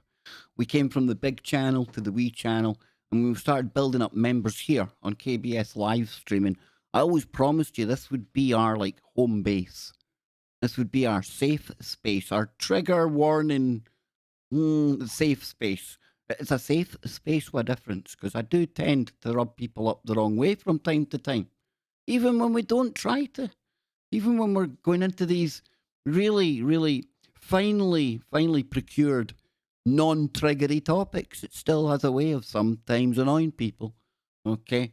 So, yes, we jump over to the bigger channel for the live show in what was 111 minutes. Only if you can handle the woo. Carol! Big shout out to Carol. Buzzacino, I haven't mentioned you, sir. Good to see you. And if I keep seeing new names as we're going along, don't think that you've been waiting a while. It's just I haven't looked over in time, okay? I like to give everyone their shout out. You've taken time out to come and check me out. So it's the very least I can do to thank you. And hopefully, all the stuff we look at, it's worthy of your time. Because that's the one thing I hate doing. I've even told the people in Disco, there's some days I just won't go live. Because if I think there's not enough to be going live with and it's really wasting your time, I ain't how we roll around here, folks. It just ain't. There's far more content out there that you could be learning from, growing from, when sometimes if I'm just going off and not too much to talk about, I would rather just not stream. I wouldn't waste your time out there, okay? So, Georgia ghosts. A mother and a daughter haunt this hotel. Oh boy, here we go. So it says this Halloween. Of course, this isn't a new story or anything. It comes from 2018. It says this Halloween, we're introducing you to some of Georgia's most memorable ghosts. And for anyone that doesn't know, I done a show with the Dave Schrader the other night from the Holzer Files. Been on TV with that Zach Bagans dude. You might have heard of him. Kind of famous ghost hunter type guy. Yeah. Well, if you want to check that out, that's over on Bill Bean's channel. The spiritual warrior himself. Every Sunday you get to see that. But back to this. It says, in the southwest Georgia town of Americus, a little girl and her mother are said to haunt the halls of the Windsor Hotel. GPB's Ricky Bevington tells a Georgia ghost story about a mother and daughter said to haunt the Windsor Hotel in Americus. That's Georgia. So in 1892, the brand new Windsor Hotel was the height of luxury for celebrities and politicians escaping cold northern winters. The red brick Victorian building featured towers, balconies, elevators, and a 3-story atrium lobby. It was the only hotel in Georgia offering guests individualized silverware. So legend has it that one day in the early 1900s, a housekeeper named Emily May was arguing with her lover in the hotel's 3rd floor hallway, as you do. As the couple's exchange grew heated, her young daughter Emma stood by holding her mother's hand. And in a fit of rage, Emma May's lover pushed her furiously into the nearby elevator. Now, what the lover may not have realised is that the elevator shaft was empty. Now, we can imagine how that story finished off. To move on, it says, since the tragic day at the Windsor Hotel, guests and employees report feeling the presence of a little girl. Some hear a child's footsteps running down a 3rd floor hallway. I'm getting the little hairs on my arms. There's something really, it dials up the creep factor when you throw in a young person. It just does. So guests also confess to seeing the fleeting reflection of a woman in a long black dress, the lady in black, in a 3rd floor mirror. Pots and pans fly off tables and counters. Lights and radios mysteriously turn on and off. Today, the Windsor Hotel embraces its spooky history with ghost tours to introduce guests to Emily May, and Emma. Now, if you go to the Windsor, you can also look for the spirit of a former doorman wandering the building, welcoming guests to their stay. Now, I always tend to think of these type of hauntings. I don't think some disembodied spirit of a former doorman is stuck in purgatory, walking around doing a shift for eternity. I think that falls into the realms of what you would call a residual type haunting. And look at that building. It's majestic, right? A lot of stonework. Stone tape theory. Not saying it's real, but when I hear stories about this is how I kind of think that. And it's a lot more comfortable when you think about it. Nobody wants to spend eternity doing a dead end job that you done at one point. Not calling this guy's job dead end, but I've done security. And I would call my job that I done dead end. And I wouldn't like to be walking around the old Ford retail park. The ghost of Kev going round there forever and ever. But there might be a impression that I've left. An impression that the doorman leaves. That somehow the rocks store as memory. What, rocks don't remember things? Well, they do contain quartz. And if you look inside electronics, and in particular into computers and things, where do you find all of these quartz and crystals and stuff like that? Just saying. So, moving down. Is that the end of it? Was that the end of it? I thought we had more to go there, folks. Okay, we'll do another one here. Ooh.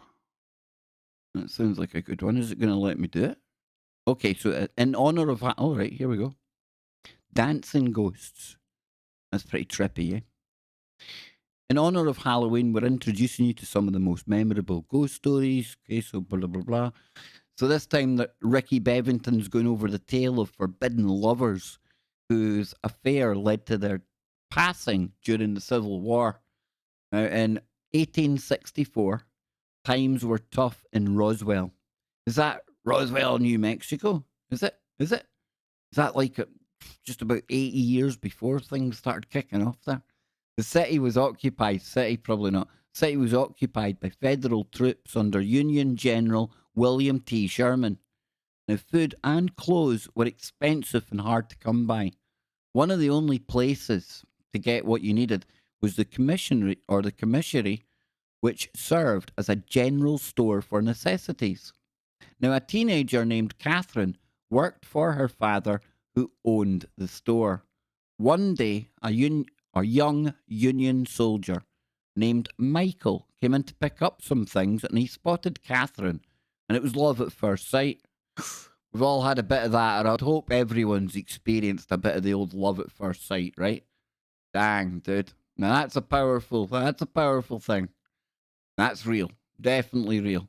An affair between a northerner and a southerner was scandalous at the time, so their relationship was short. Michael was charged with treason and was hanged in the Roswell town square. It's said that Catherine witnessed this from the upstairs window of the commissary. Her heart was broken.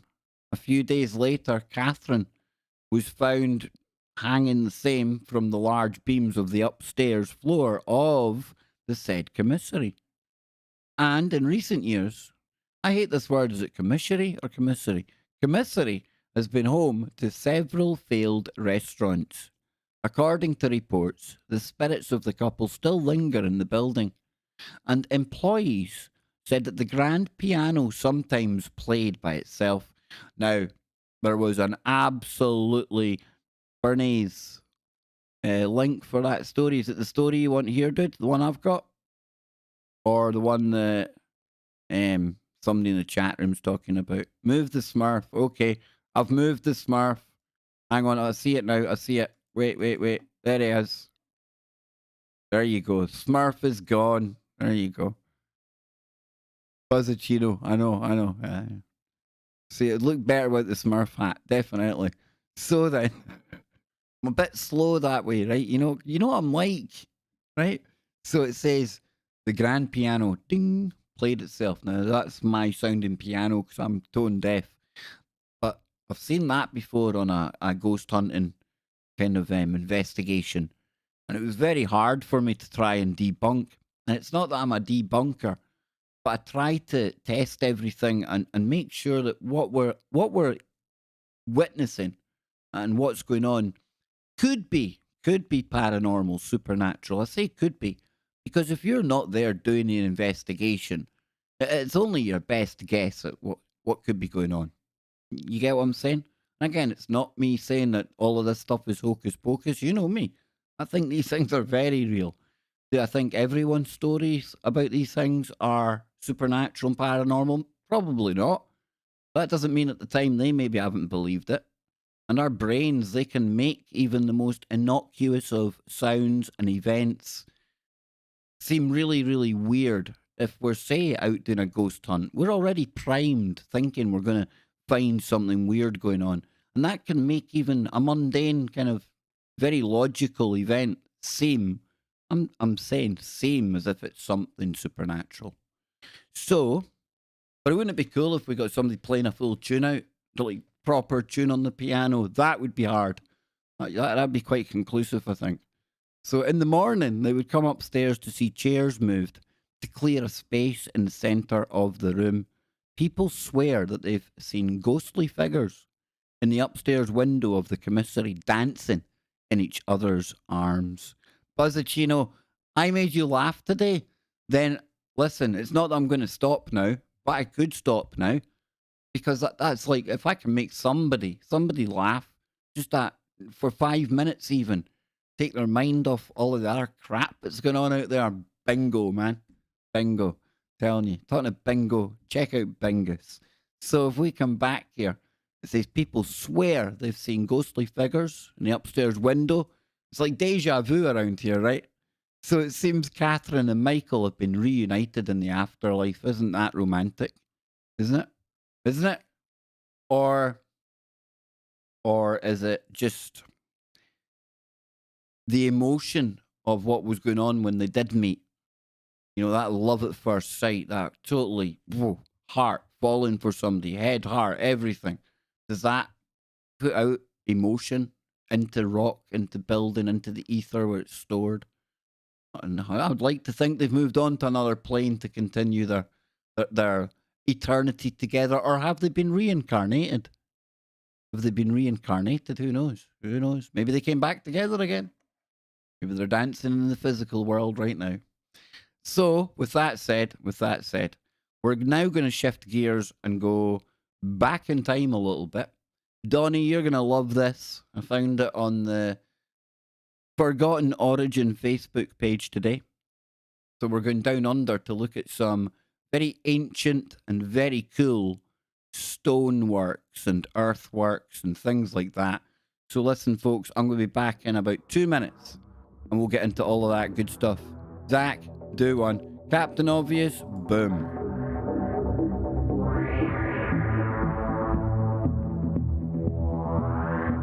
Okay, so Jocelyn says she's been seeing orbs straight on. I'm going to write that down on my menu for tonight's Freaky Friday, which starts in all of, well, just over an hour and a half.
Boom. There we go. We're back. We're back. We're back. So then, let me take you over to the images that set me onto this today.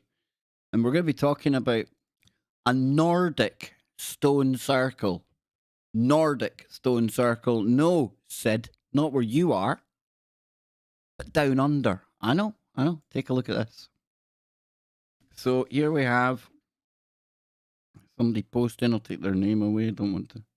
Maybe they don't want their name out there too public. But it says here, this is from the Forgotten Origin, the Out of Australia theory page.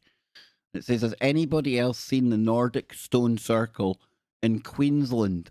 All 12 stones inscribed with Norse runes and binds. Now, listen, we know from the Gosford glyphs that there was certainly some transfer of probably people and knowledge between Australia and the Egyptians. Now, if we come forward to when the Vikings were on the go, we know that they made it a lot further than probably history gives them credit for. And I wonder if this is where the old Nordic kind of thing comes in. I'm sure Donnie will be able to educate people in the chat room about this. He will know a lot more about this kind of thing than I ever will. But if we take a look at these pictures here, they're pretty cool. Okay, we'll look at them like that. It's not probably better the way they were, right? But there we go. It looks bigger now. So you see that one there? That's pretty cool. There we go. That one there. Now that there. Is very Nordic ruin looking type symbol.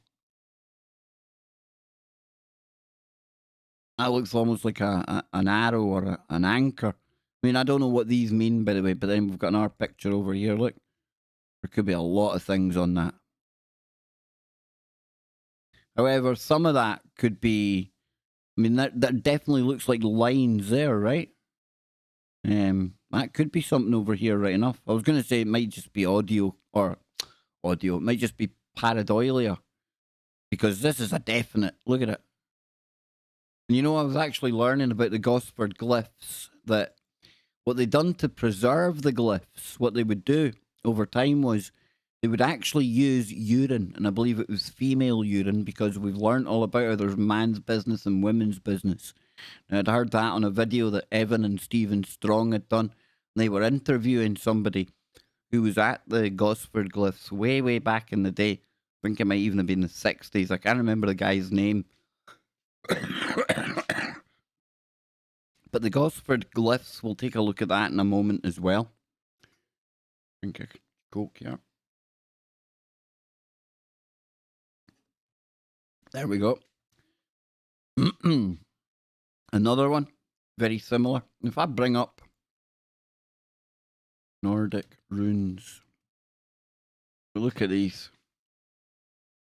I mean, I don't think it's a... Well, there's one there. Look, if we take... Oh, thank you, Anne. If we look at this here, look, there's the one we've seen first of all. Look, see it? That one up the top. No, that one there. Almost like the... Well, here we go. Number 8, right? If we going back to here, that's that one there. I think that's indisputable, right? I'll lift that off. Yep, I think so. Put that on here somewhere. So if I put this here, and then come back to this. So we've got that there. And then that. So that matches up. It just says on it 8 Ingus. I don't know if that's the number or something. But then we'll come back here and we'll pull up the next one. So we've got one that looks a bit like an anchor, I called it. There doesn't seem to be a matching one for that, but it could be a down arrow. If there's one like that on here, no. Let's try the next one. Okay, so we've got that going down. Now you might recognize that one, kind of bottom row, second from the left. There was like a bunch of people from Germany used that kind of symbol at one point.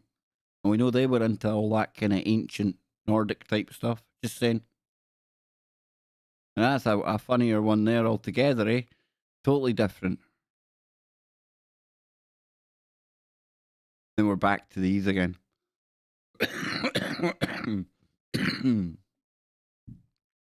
Give me a couple of moments, ladies and gents. Get myself sorted, and then we'll come back. We'll look at the Gosford glyphs. Yes, indeed. Stand by. We'll be right back.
See? We've got ZX coming in saying it was a combined ruin. Number 9. We've got Malaya hitting in with 11s. That's why I love doing this, folks. We're all diving into this together. We're all learning this together. That is awesome. Awesome.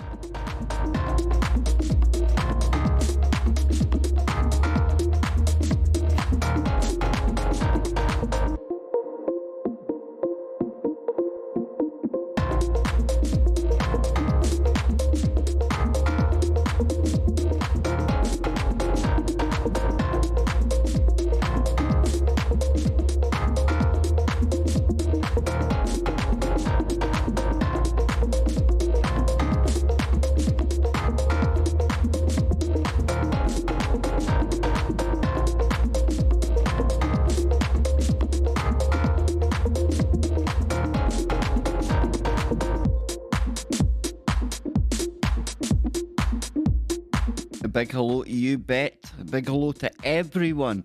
And don't forget, this is our new kind of Fridays that I'm really enjoying doing. We might even start earlier next week, but this has been really great. We're just warming up because we've still got time to go here, and then we got Freaky Friday. Dang, dude. Now remember, if you want to support the channel, you can become a member if you can, and only if you can. And if you check out the memberships, they go everything from the very cheapest. The cheapest I could go, I think it's about $2, all the way up to more expensive. And that's so that people can give what they can contribute. I know everyone's got they're in different circumstances. And there's no difference in the different levels for members. Everybody gets the emojis. Everybody gets into the members only Sunday, and I don't even I should probably do more member stuff. I like to keep everyone involved with everything, and the members, they just help us to keep this going around here, and I appreciate every single one of them so much. I appreciate everyone so much that comes here. So I get it. There's channels out there I would love to join, but I can't because the way things are. So never ever feel obliged, don't feel pressured. But it is something that I throw out there, okay? And maybe, you know, if you want to cut out the middleman, Google, you can tickle the PayPal down in the description. But again, only if you've enjoyed listening to today's buskin by the baker. Busk streaming. That's what we should do. So, listen, folks, with that said, I hate even throwing it out there. But that's that done. Now we can get back into the woo when I come back. Let me get a drink of water. Luna is kicking about in the chat room, I believe. Luna. Or maybe it's just Donnie giving her the Bush Telegraph. Who wants to bet Luna turns up soon?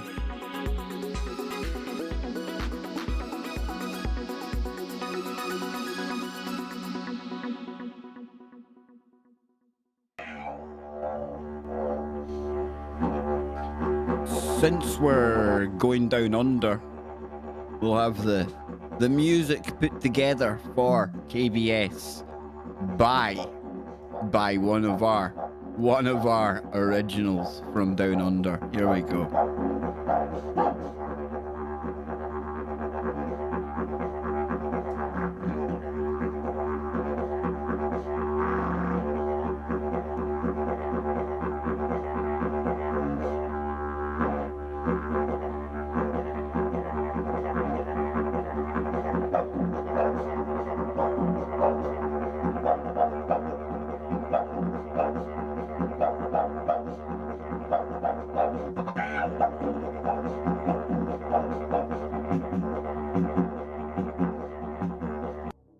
There we go. There we go. Absolutely fantastic.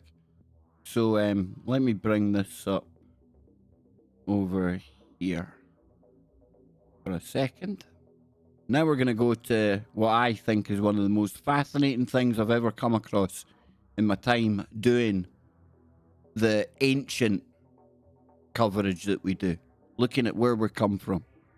And for me, one of these, it's like a wonder of the world. It's like, this is something I'll always kind of, it's mind-blowing. And it's the Gosford glyphs at Carryong in Australia, ladies and gentlemen. Check this out. And we'll get rid of the ruins here just now. Check this out. Pretty cool, right? Says, these glyphs have long been attributed to Egyptians, or maybe they're just a hoax. Now let me fill you in on the backstory here. Over the years, they've tried to explain these away by being a guy, a dude that was in there with a chisel. He was seen running out of the location with a chisel. It was just a dude, it was a hoax. Somebody done it with a chisel. Now, they didn't have a hammer or anything. And I'm trying to remember the way Evan Strong and Stephen Strong tell this story because it's brilliant. But there's also a story about how it was a bunch of university students that came down for the weekend one time. And I think that was meant to be in the 70s or the 80s, and they try and explain it away because this doesn't fit with history when you start talking about hieroglyphs from the ancient past down in Australia. So many attempts have been made by academics to write this off. So we had the guy with the chisel, then we had the kids coming down from the university to the area to carry out this massive hoax, right? Right. Despite the fact this had been known about for years and forever by not only the original people, but Evan and Stephen Strong actually interview somebody. We come over to their website here. Forgotten Origin. That's not it, but it's Forgotten Origin. There it is. They've interviewed a guy who can totally debunk all of the academic explanations because he was taken to it like years before any of this, and he got the inside knowledge. So if we come to their articles,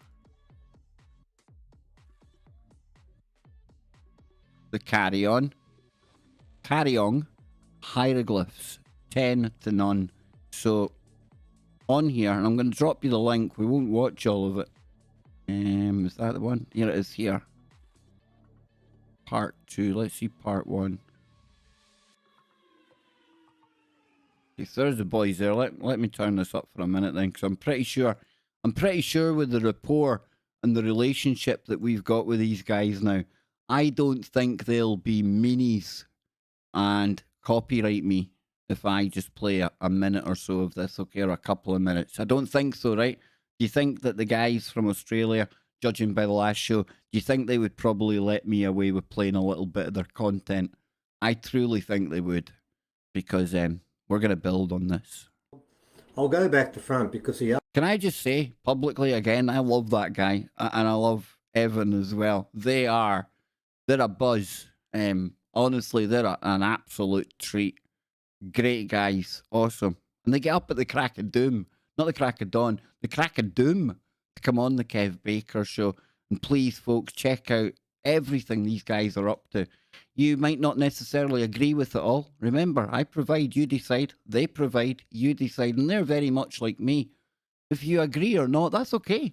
Whatever. As long as we don't fall out over it, everyone's entitled to their opinions. We're all on our own journey. We're all making this up to a certain extent as we go along. Well, most people say I'm making it up as I go along. So let's listen to the Strongs because they don't need to make anything up. No.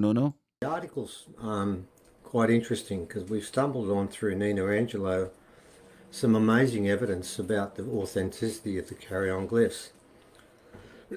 But I might go back to front and first talk about the conferences that are coming up, because the next one's going to link in with this, because in the next conference we put up, which is coming up I think at the end of this month on a Sunday, we've got ourselves, we have two other. Now, you know, Donnie, they've actually, not Donnie, Rick, big shout out to you, Rick. In the interview with, I think it's Mark, Donnie says the guy's name is, he talks about how there used to be an actual covering over the top. And you could actually see where the crack, the break had come, and there's a rock lying on the ground, which it would have actually been almost like a proper completed passage with a ceiling. And if you didn't know it was there, you never kind of find it. But still, at the same time, just sitting there. You know, it's magical when you hear the guy's story about when he found it. In fact, I'm going to go back to the one we were on, part 2 here. Let me fast forward it a bit. Special Aboriginal site, so it's a case of you show me yours and I'll show you mine. And so that went on for a few weeks. And that's him kind of like trying to get his first access to the place. He'd kind of heard about it and things. And this guy himself, I don't know, Donnie, does he do the same kind of work as you, brother? Working for the park service, the ranger type of thing? Land management type kind of job? It sounded like that to me. I'd need to look at my notes. I took notes because I binged all of this before the last show with the Strongs. That's how it's kind of fresh in the memory. So here we go. And I showed her a photo of the glyphs I'd found, the creation. Not glyphs, carvings, the creation carvings. Now this is Auntie Bev, and this gentleman here is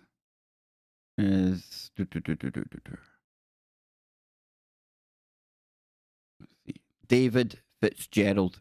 There it is. So that's Auntie Bev and David Fitzgerald. And she thought I got it from West Head, but you can see in the background it wasn't West Head. So they realised I actually knew where there was a set. So after weeks toing and froing backwards and forwards, she told me, look, they're not allowed to mention it, not allowed to take anyone there. But in the end, she said, all right, I'll take it there, but you're not to breathe a word to anybody about it, which is pretty hard not to do. So off we went one evening, and it had to be overnight for some reason, very cloak and dagger.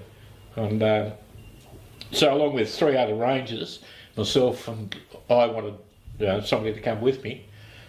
They said, no, definitely you and you alone. And what we're going to do first is we're going to go and have look at your heritage carvings, and then we're going to go and see the glyphs. And So you had to give up yours first? yeah, so that led to a heated argument, but on good terms. And I said, well, you show me the area where the glyphs are, and then I'll take you to... And it turned out they're only a kilometre apart in the bush, and which is another funny story, because they're in line with something else. But so anyway, we went back along the trail, went behind a big tree, and looking slightly uphill. There was rough, you couldn't call it a trail, but there's a rough area leading up to a rock face. And I honestly couldn't see anything. All I could see was a rock face, and a lot of rock rubble that collapsed down. It must have been years and years before, because the rubble that had fallen down was completely covered in lichen. And I'd walked past that spot countless times. Never realised anything was there, because looking up slightly uphill, all you could see was this rock face with big rocks around it. So there's no obvious access. No obvious access. You couldn't see it. Not till somebody took you to it. Yep. And I immediately, I'm not going to use names, but I immediately said to the assistant manager of the national parks of that district, I said, you're having me on. You're really having me on there because there's nothing there. It's in the dark. It's a rock face. And she said, yeah. She said, well, come up and have a look. So we walked up. Once we got up there, I realised out of all these tumbled rocks there was actually an opening into it. But you couldn't see it from the track, the walking track. And it was a matter of people with torches. She said, go in first. And it was a matter of, I'm not a particularly large bloke, I'm only average size. And, it was a matter of hands and knees crawled through this opening. Hey, I think that's a renewal. Steve. Big Steve. Awesome, man. Awesome. That went in horizontally, and all of a sudden it went vertical, went straight up. So it was enough to get your body in there, and then you could stand up inside. And it was probably chest high, so it was a matter of putting your hands on the side and then hauling yourself up. At that time, that opening was full of years of bushfires and trunks of trees, like branches off trees, and rock falls, and so it wasn't. As it's seen now, it's a nice open passageway. It's all clean now, but what you're saying then was fully covered in debris, which means someone hadn't been there a couple of weeks before and done it all right. This has been filled up for a long period of time. And as you cleared it away, the glyphs started to reveal themselves? Well, we could see glyphs. You could see something to begin with. Because they reach up, what, 2.5 metres? Oh, even higher, yeah. Maybe higher, maybe 3 metres. So we could see the upper ones. Yeah, but not the lower ones. Yeah, so, okay. Speaking to the national parks, and there was a couple of old hands from national parks. One fellow in particular I've remained friends with. He'd been with national parks as a park worker for 28 years at the time. He said, I've never ever struck anything like this before. So with torches and that, we moved a few branches, and the assistant manager said, look, I don't want anything moved or touched. And she said, I've been told that I've got to close the whole area off. We don't want the public knowing about it. So I worked pretty closely with the actual manager, and I went and saw him and I said, look, I think this is too important to stop people from seeing. And he came up with all sorts of excuses why it had to be shut down, it had to be blanked off. And there was this, I call her Belinda, that's not really a name. That's good, yeah. I need a name that's similar to that. And she was the acting assistant manager. She felt like I did. She felt there was something very important about the glyphs. If you imagine the amount of lichen that was growing over, I mean, this sort of stuff doesn't grow overnight or in weeks. David, can I interrupt for 1 second? I don't like doing that, but it just dawned on me something. When all these people first saw this, nobody was saying, oh, this is a forgery. They were saying, they weren't mentioning those words then, were they? I'm sorry. They weren't saying it's a forgery. Oh, no. No, but they've said that since. But at that time, they weren't mentioning those words, were they were they? all blown. So when he's first getting shown these, and this was, if we can find the year here.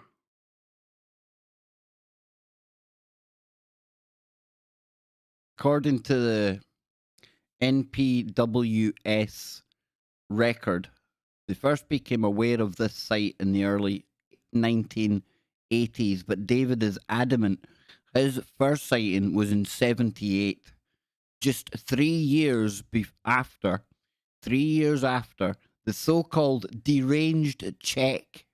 So they think this like Czechoslovakian dude. And back in the day when when it was Czechoslovakia back then, was doing it all with a chisel, and the allegations become a massive inconsistency. Now, David was instructed by his superiors to clean the litter and huge accumulation of rocks, branches, and assorted objects that had fallen in between the walls. So David told us it took 6 men under his direction for 2 days to clean it up. And in places, the debris was close to 3 meters high. So that gives you an idea of how long that had been left untouched before. 1978, he was showing it.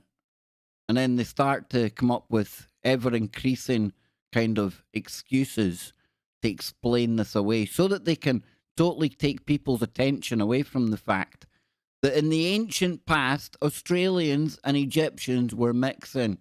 There was back and forth. Don't believe me? It's not just the Strongs that say this, ladies and gentlemen. Because if we keep scrolling down here, get this. They've got like a couple of experts from the the Department of Antiquities in Egypt.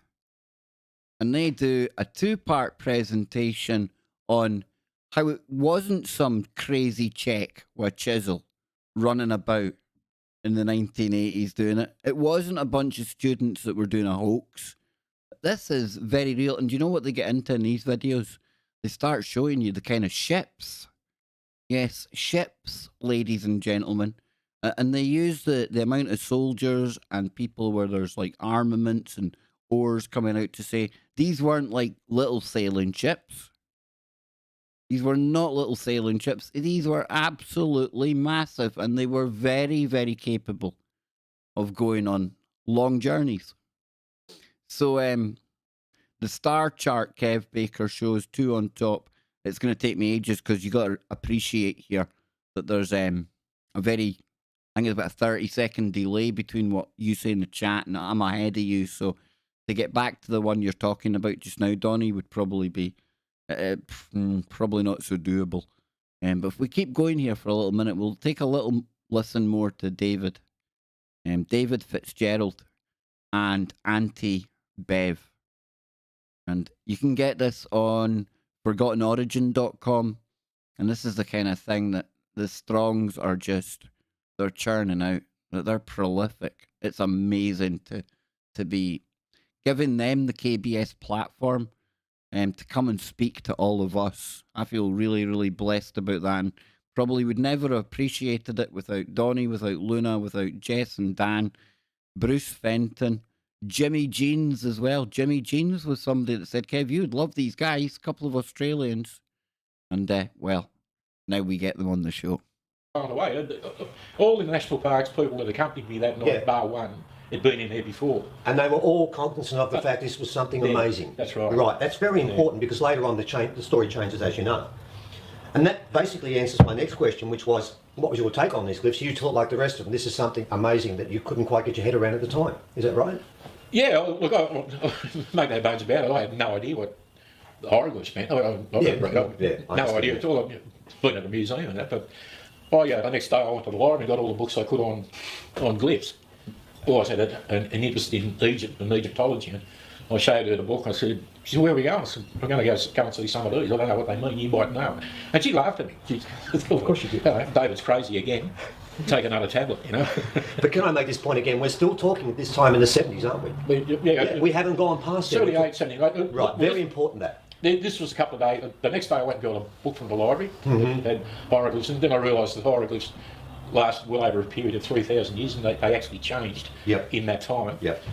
So I really had no chance of becoming instant experts. Well, I'm going to go forward a bit now, off my script, of course, and I want to now raise, if I can, we discussed this before, but we'll get to this in a sec.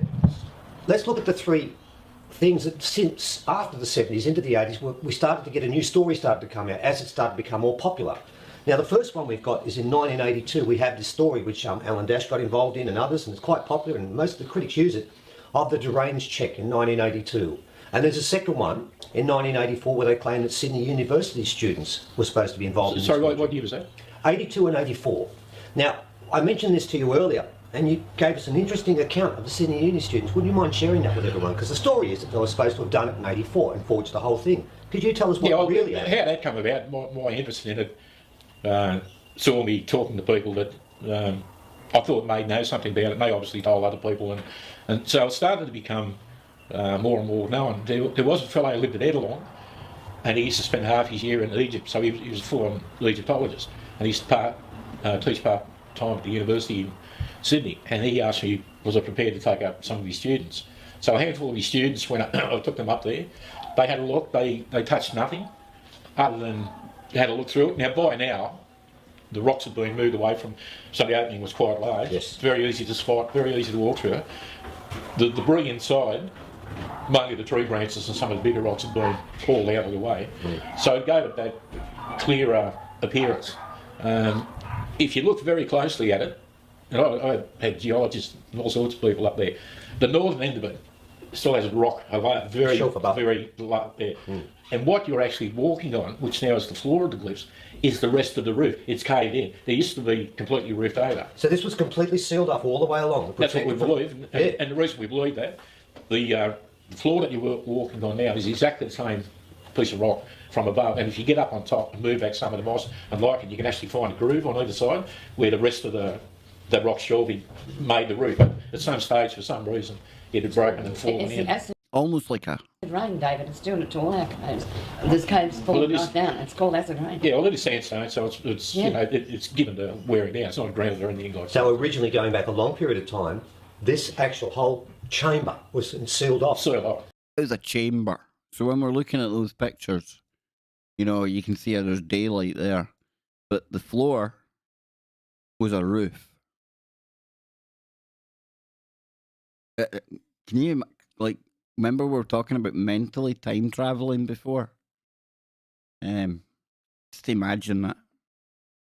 Put yourself back there, eh? We're talking about how we're so technologically advanced today, and we are, but so were they.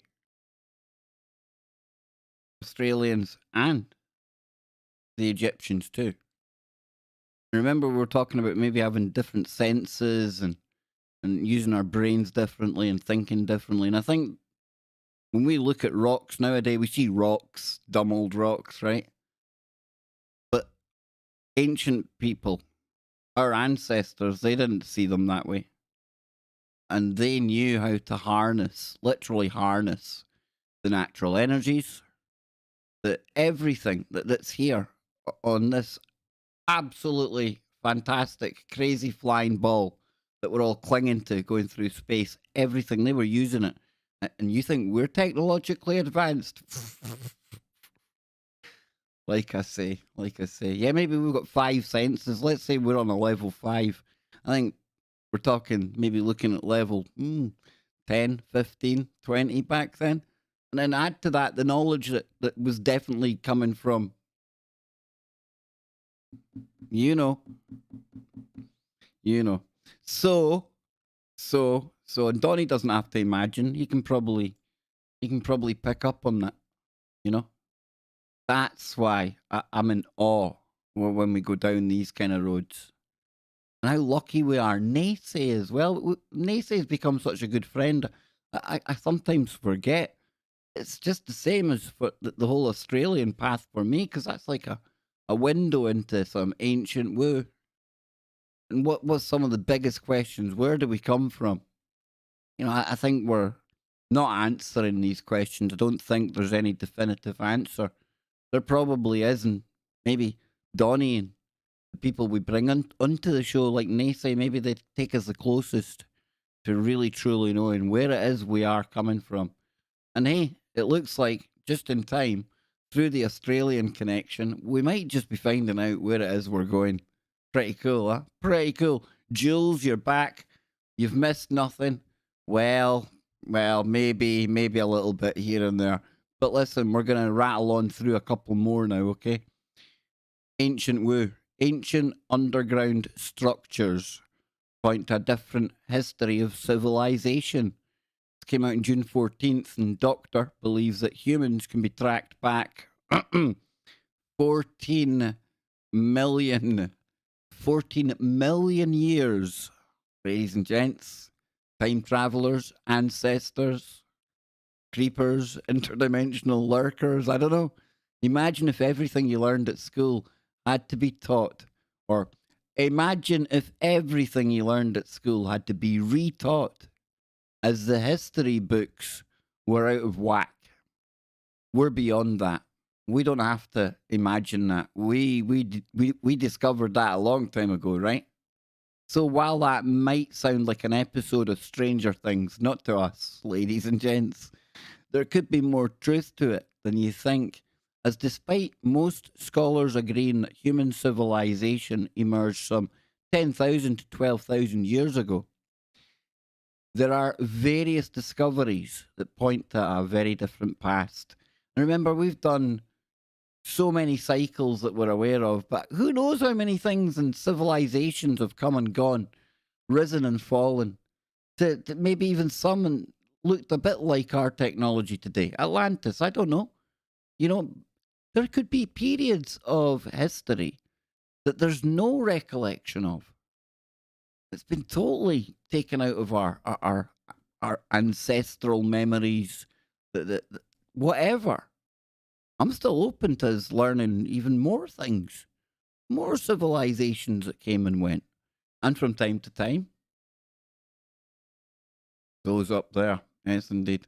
So, in particular, Russian geologist and author David Alexander Kolitpin believes that an intelligent race can be tracked back to 14 million years ago. Many of his findings are rooted in the Mediterranean, where he identified numerous sites and geological characteristics to support claims that Earth has been inhabited for mega annums. I like that.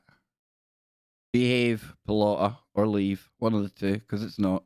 Dr. Alexander Kolitpin explained, when we examined the buildings, none of us, even for a moment, had any doubt that these structures are much older than the ruins of Canaanite, Philistine, Hebrew, Roman, Byzantine, and Roman cities and colonies. Similarly, while travelling near the Hervat Burjan ruins in the Adullam Grove Nature Reserve in central Israel, the doctor with the crazy name, Dr. K, saw a likeness that he had unearthed in the city of Kovusun, Turkey. Now, it's believed that the sites across all of these areas connected into one giant underground structure many moons ago. Wow. He explained, I was personally convinced once again that all of these rectangular cutouts, artificial underground structures, and megalithic debris scattered everywhere, or were part of an underground megalithic complex that collapsed due to erosion. So Dr. K continued, according to my estimates, such a depth of erosion could hardly be formed in less than 500,000 to 1 million years. Now, what happened, or what appears to have initially been a man-made structure underground, can now be seen above land as parts of it have risen to the surface as a result of mountain formation. In opposition to this, as a result of the Earth's crust moving over the centuries, parts of the underground complex have disappeared beneath the land and plunged into the sea. We mentioned Graham Hancock earlier on. You see him doing the underwater type research earlier on in his kind of quest for these ancient answers to very, very, very worthy questions to be asking. And then you think of somewhere like the Bimini Road. It's over near, now I think it's quite close to Florida, if memory serves me correctly, near the Bermuda Triangle type place. But the Bimini Road, it's like it sounds, it's like a road. Now they say it's a natural formation, and listen, it could be, I don't know. But to me, it looks very much like a sunken road. So we go on. The link between Dr. K's findings and the Mediterranean and Israel points to a deep connection present in ancient sites that were connected as a giant prehistoric complex. Writing on his site, Dr. K added, the circumstance gave me a reason to call underground structures and geographically located ruins from Cyclopean walls, a masonry style, and buildings, a single underground terrestrial megalithic complex. It might have been terrestrial, but did it house extraterrestrials? Oh, who knows? It's not clear what this complex was used for. Stargate. Whether there's shelter or travel between places, or dimensions, or stars. I added the dimensions or stars. I had to, because we're starting to get into the mood for the woo. We're only less than an hour away. I'll need to get going in about 20 minutes or so. So Dr. K is no stranger. Oh no, I thought Anne was needing me there, folks. Sorry, Anne.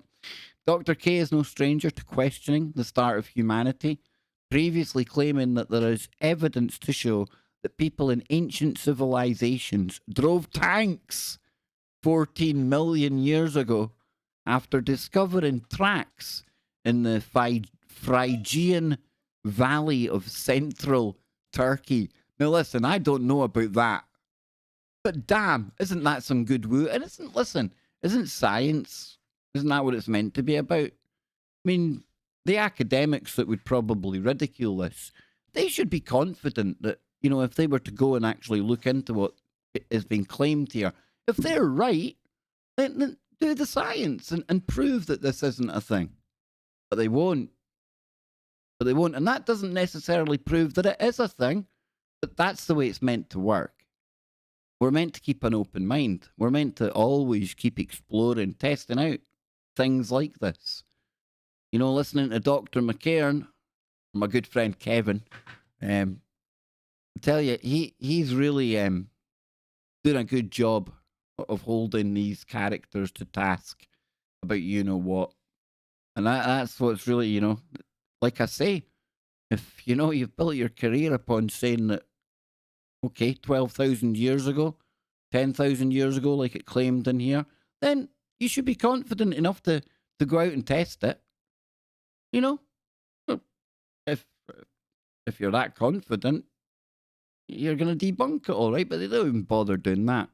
And, you know, I'm not denying that there was some kind of resurgence, another go on the cycle, if you will, around that 12,000, 10,000 years ago. But that doesn't mean that, like, that's our earliest point. You know, open mind, lots of cycles. It's about the only thing that's consistent in the universe, right? Like, things being cyclical, isn't it? It's not like one of the only consistencies in the universe. That was a bit of an over dramatization. I think overreach there, right? But we know that cycles, you have to pay attention to them. And I don't know how long the world's been here. A big part of me still thinks we're in a simulation. But it's interesting, right? It's interesting. Listen, if we are in a simulation, that doesn't take away from any of these theories. You know? Because it's like, look at it. It's like the most fantastic simulation ever, isn't it? Isn't it? The mysteries we've got to talk about, for goodness sake. So, moving on. Seen this today. ZX dropped this over in the chat room. Let's see. I mute that site. No. Is there sound to this? Doesn't look like it. That's the Philippines, ladies and gentlemen. Boy, oh boy. Almost looks surreal. Like a couple of arms stretching out there, a big head. Pareidoilia's kicking in. What do you see, folks? What do you see in that picture? What do you see? If you stare at it long enough, you know you're going to start seeing something. Look, it's a little Scotty dog. It's a Scotty dog. There's the back end of it there. It's a Scotty dog that's dressed as a sheep. It's actually a sheep lying on wool. Right? Pareidolia, ladies and gentlemen. Isn't it fantastic? There's a little black face of the sheep and sheepy back there. There you go. There you go. Now, where did you send that, Scott Brown? Because I think that might be one of the last things we've really got time to take a look at today. Hey, Richard Branson. No, I'm not putting the Smurf hat back on him. Don't panic. Forza Azuri. There you go. Yep. They went through today. Hey, Kev Baker's bet's still alive. How much do I win? A paltry £40. It's not like I'm not going to be a millionaire or anything, folks. What else we got here? We've done that. That was the remote viewing. Done the bingus. That's tonight's show over here. And I'll drop that link again because I'll be jumping over there. You'll get me live there in 51 minutes. I'm not quite away yet. Don't panic. But I'm panicking. I don't get through the things I had open here, but I think I have. Because we were getting into the Gosford glyph stuff like that. And the reason I stopped there, right, was because this is one of the articles that tries to rubbish it. There was another article came out the other day as well. Twitter. Okay, thanks, dude.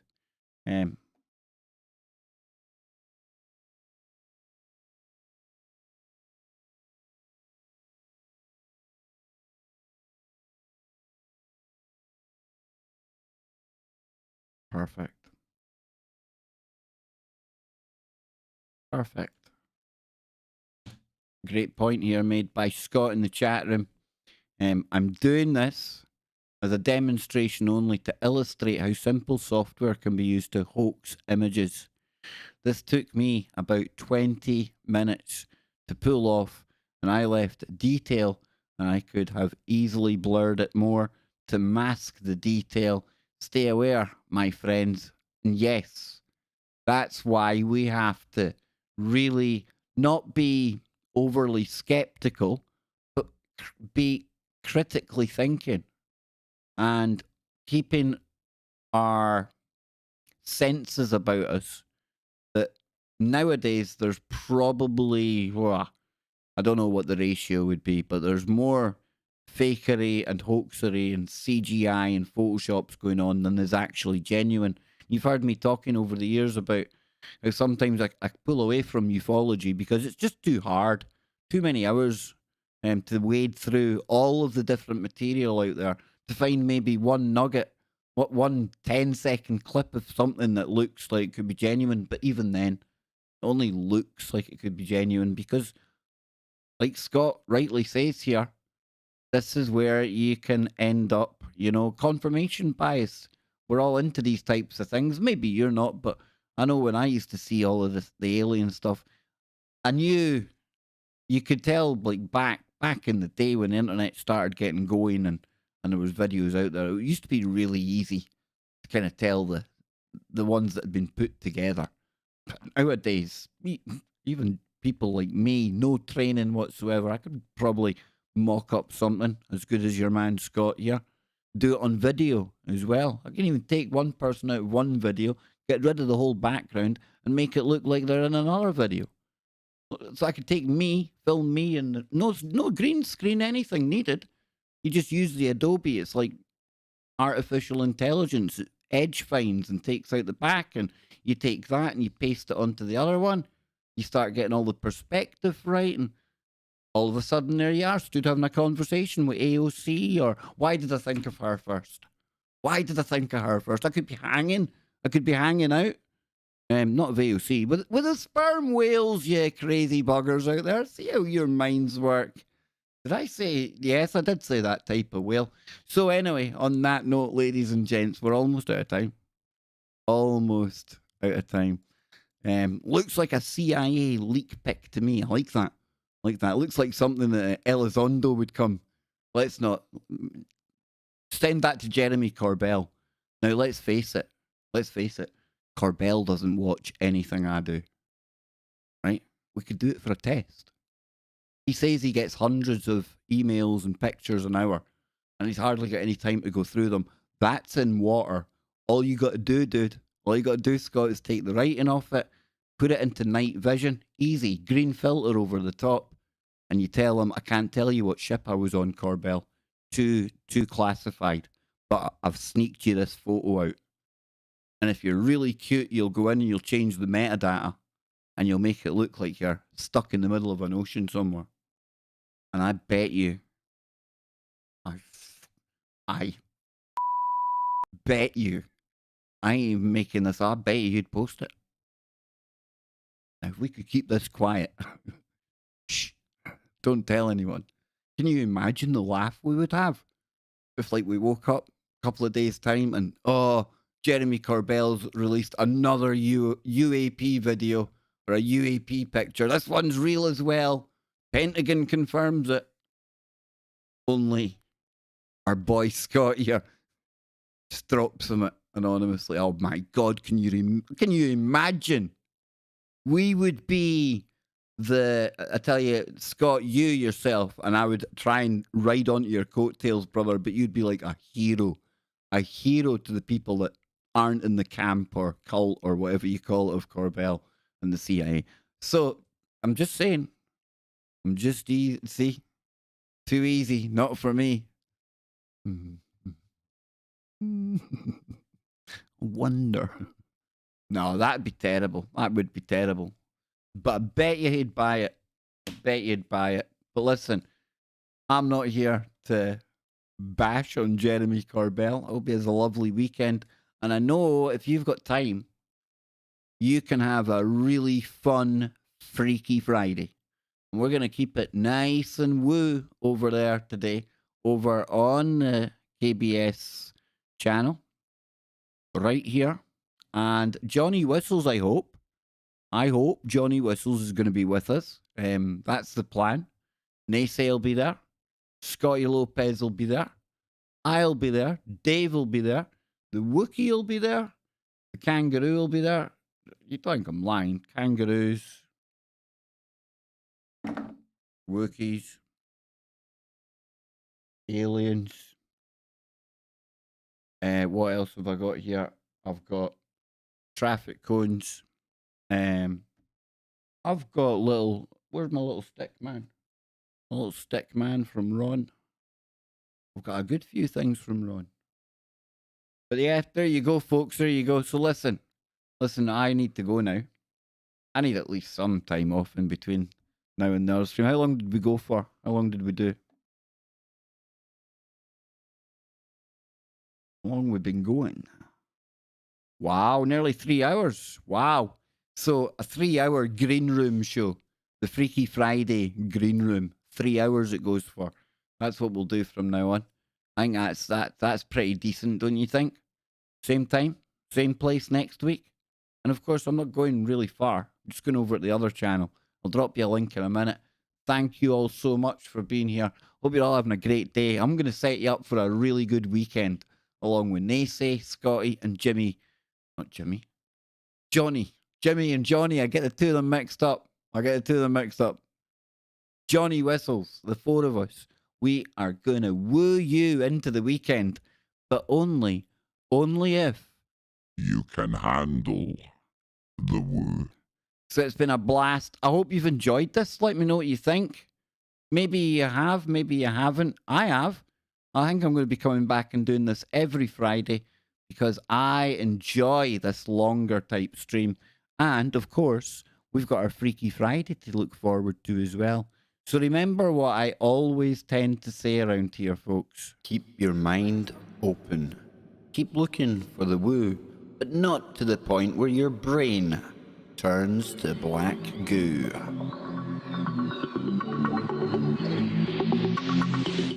Drop that, mate.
Ladies and gentlemen, featuring the Syrian Foreign Minister and my hero, Major General Bakshi. Genetically modified.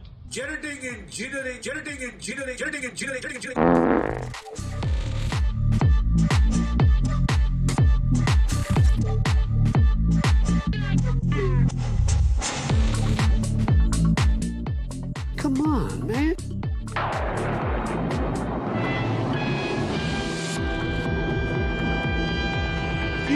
Ma'am. Are you serious? How dare you?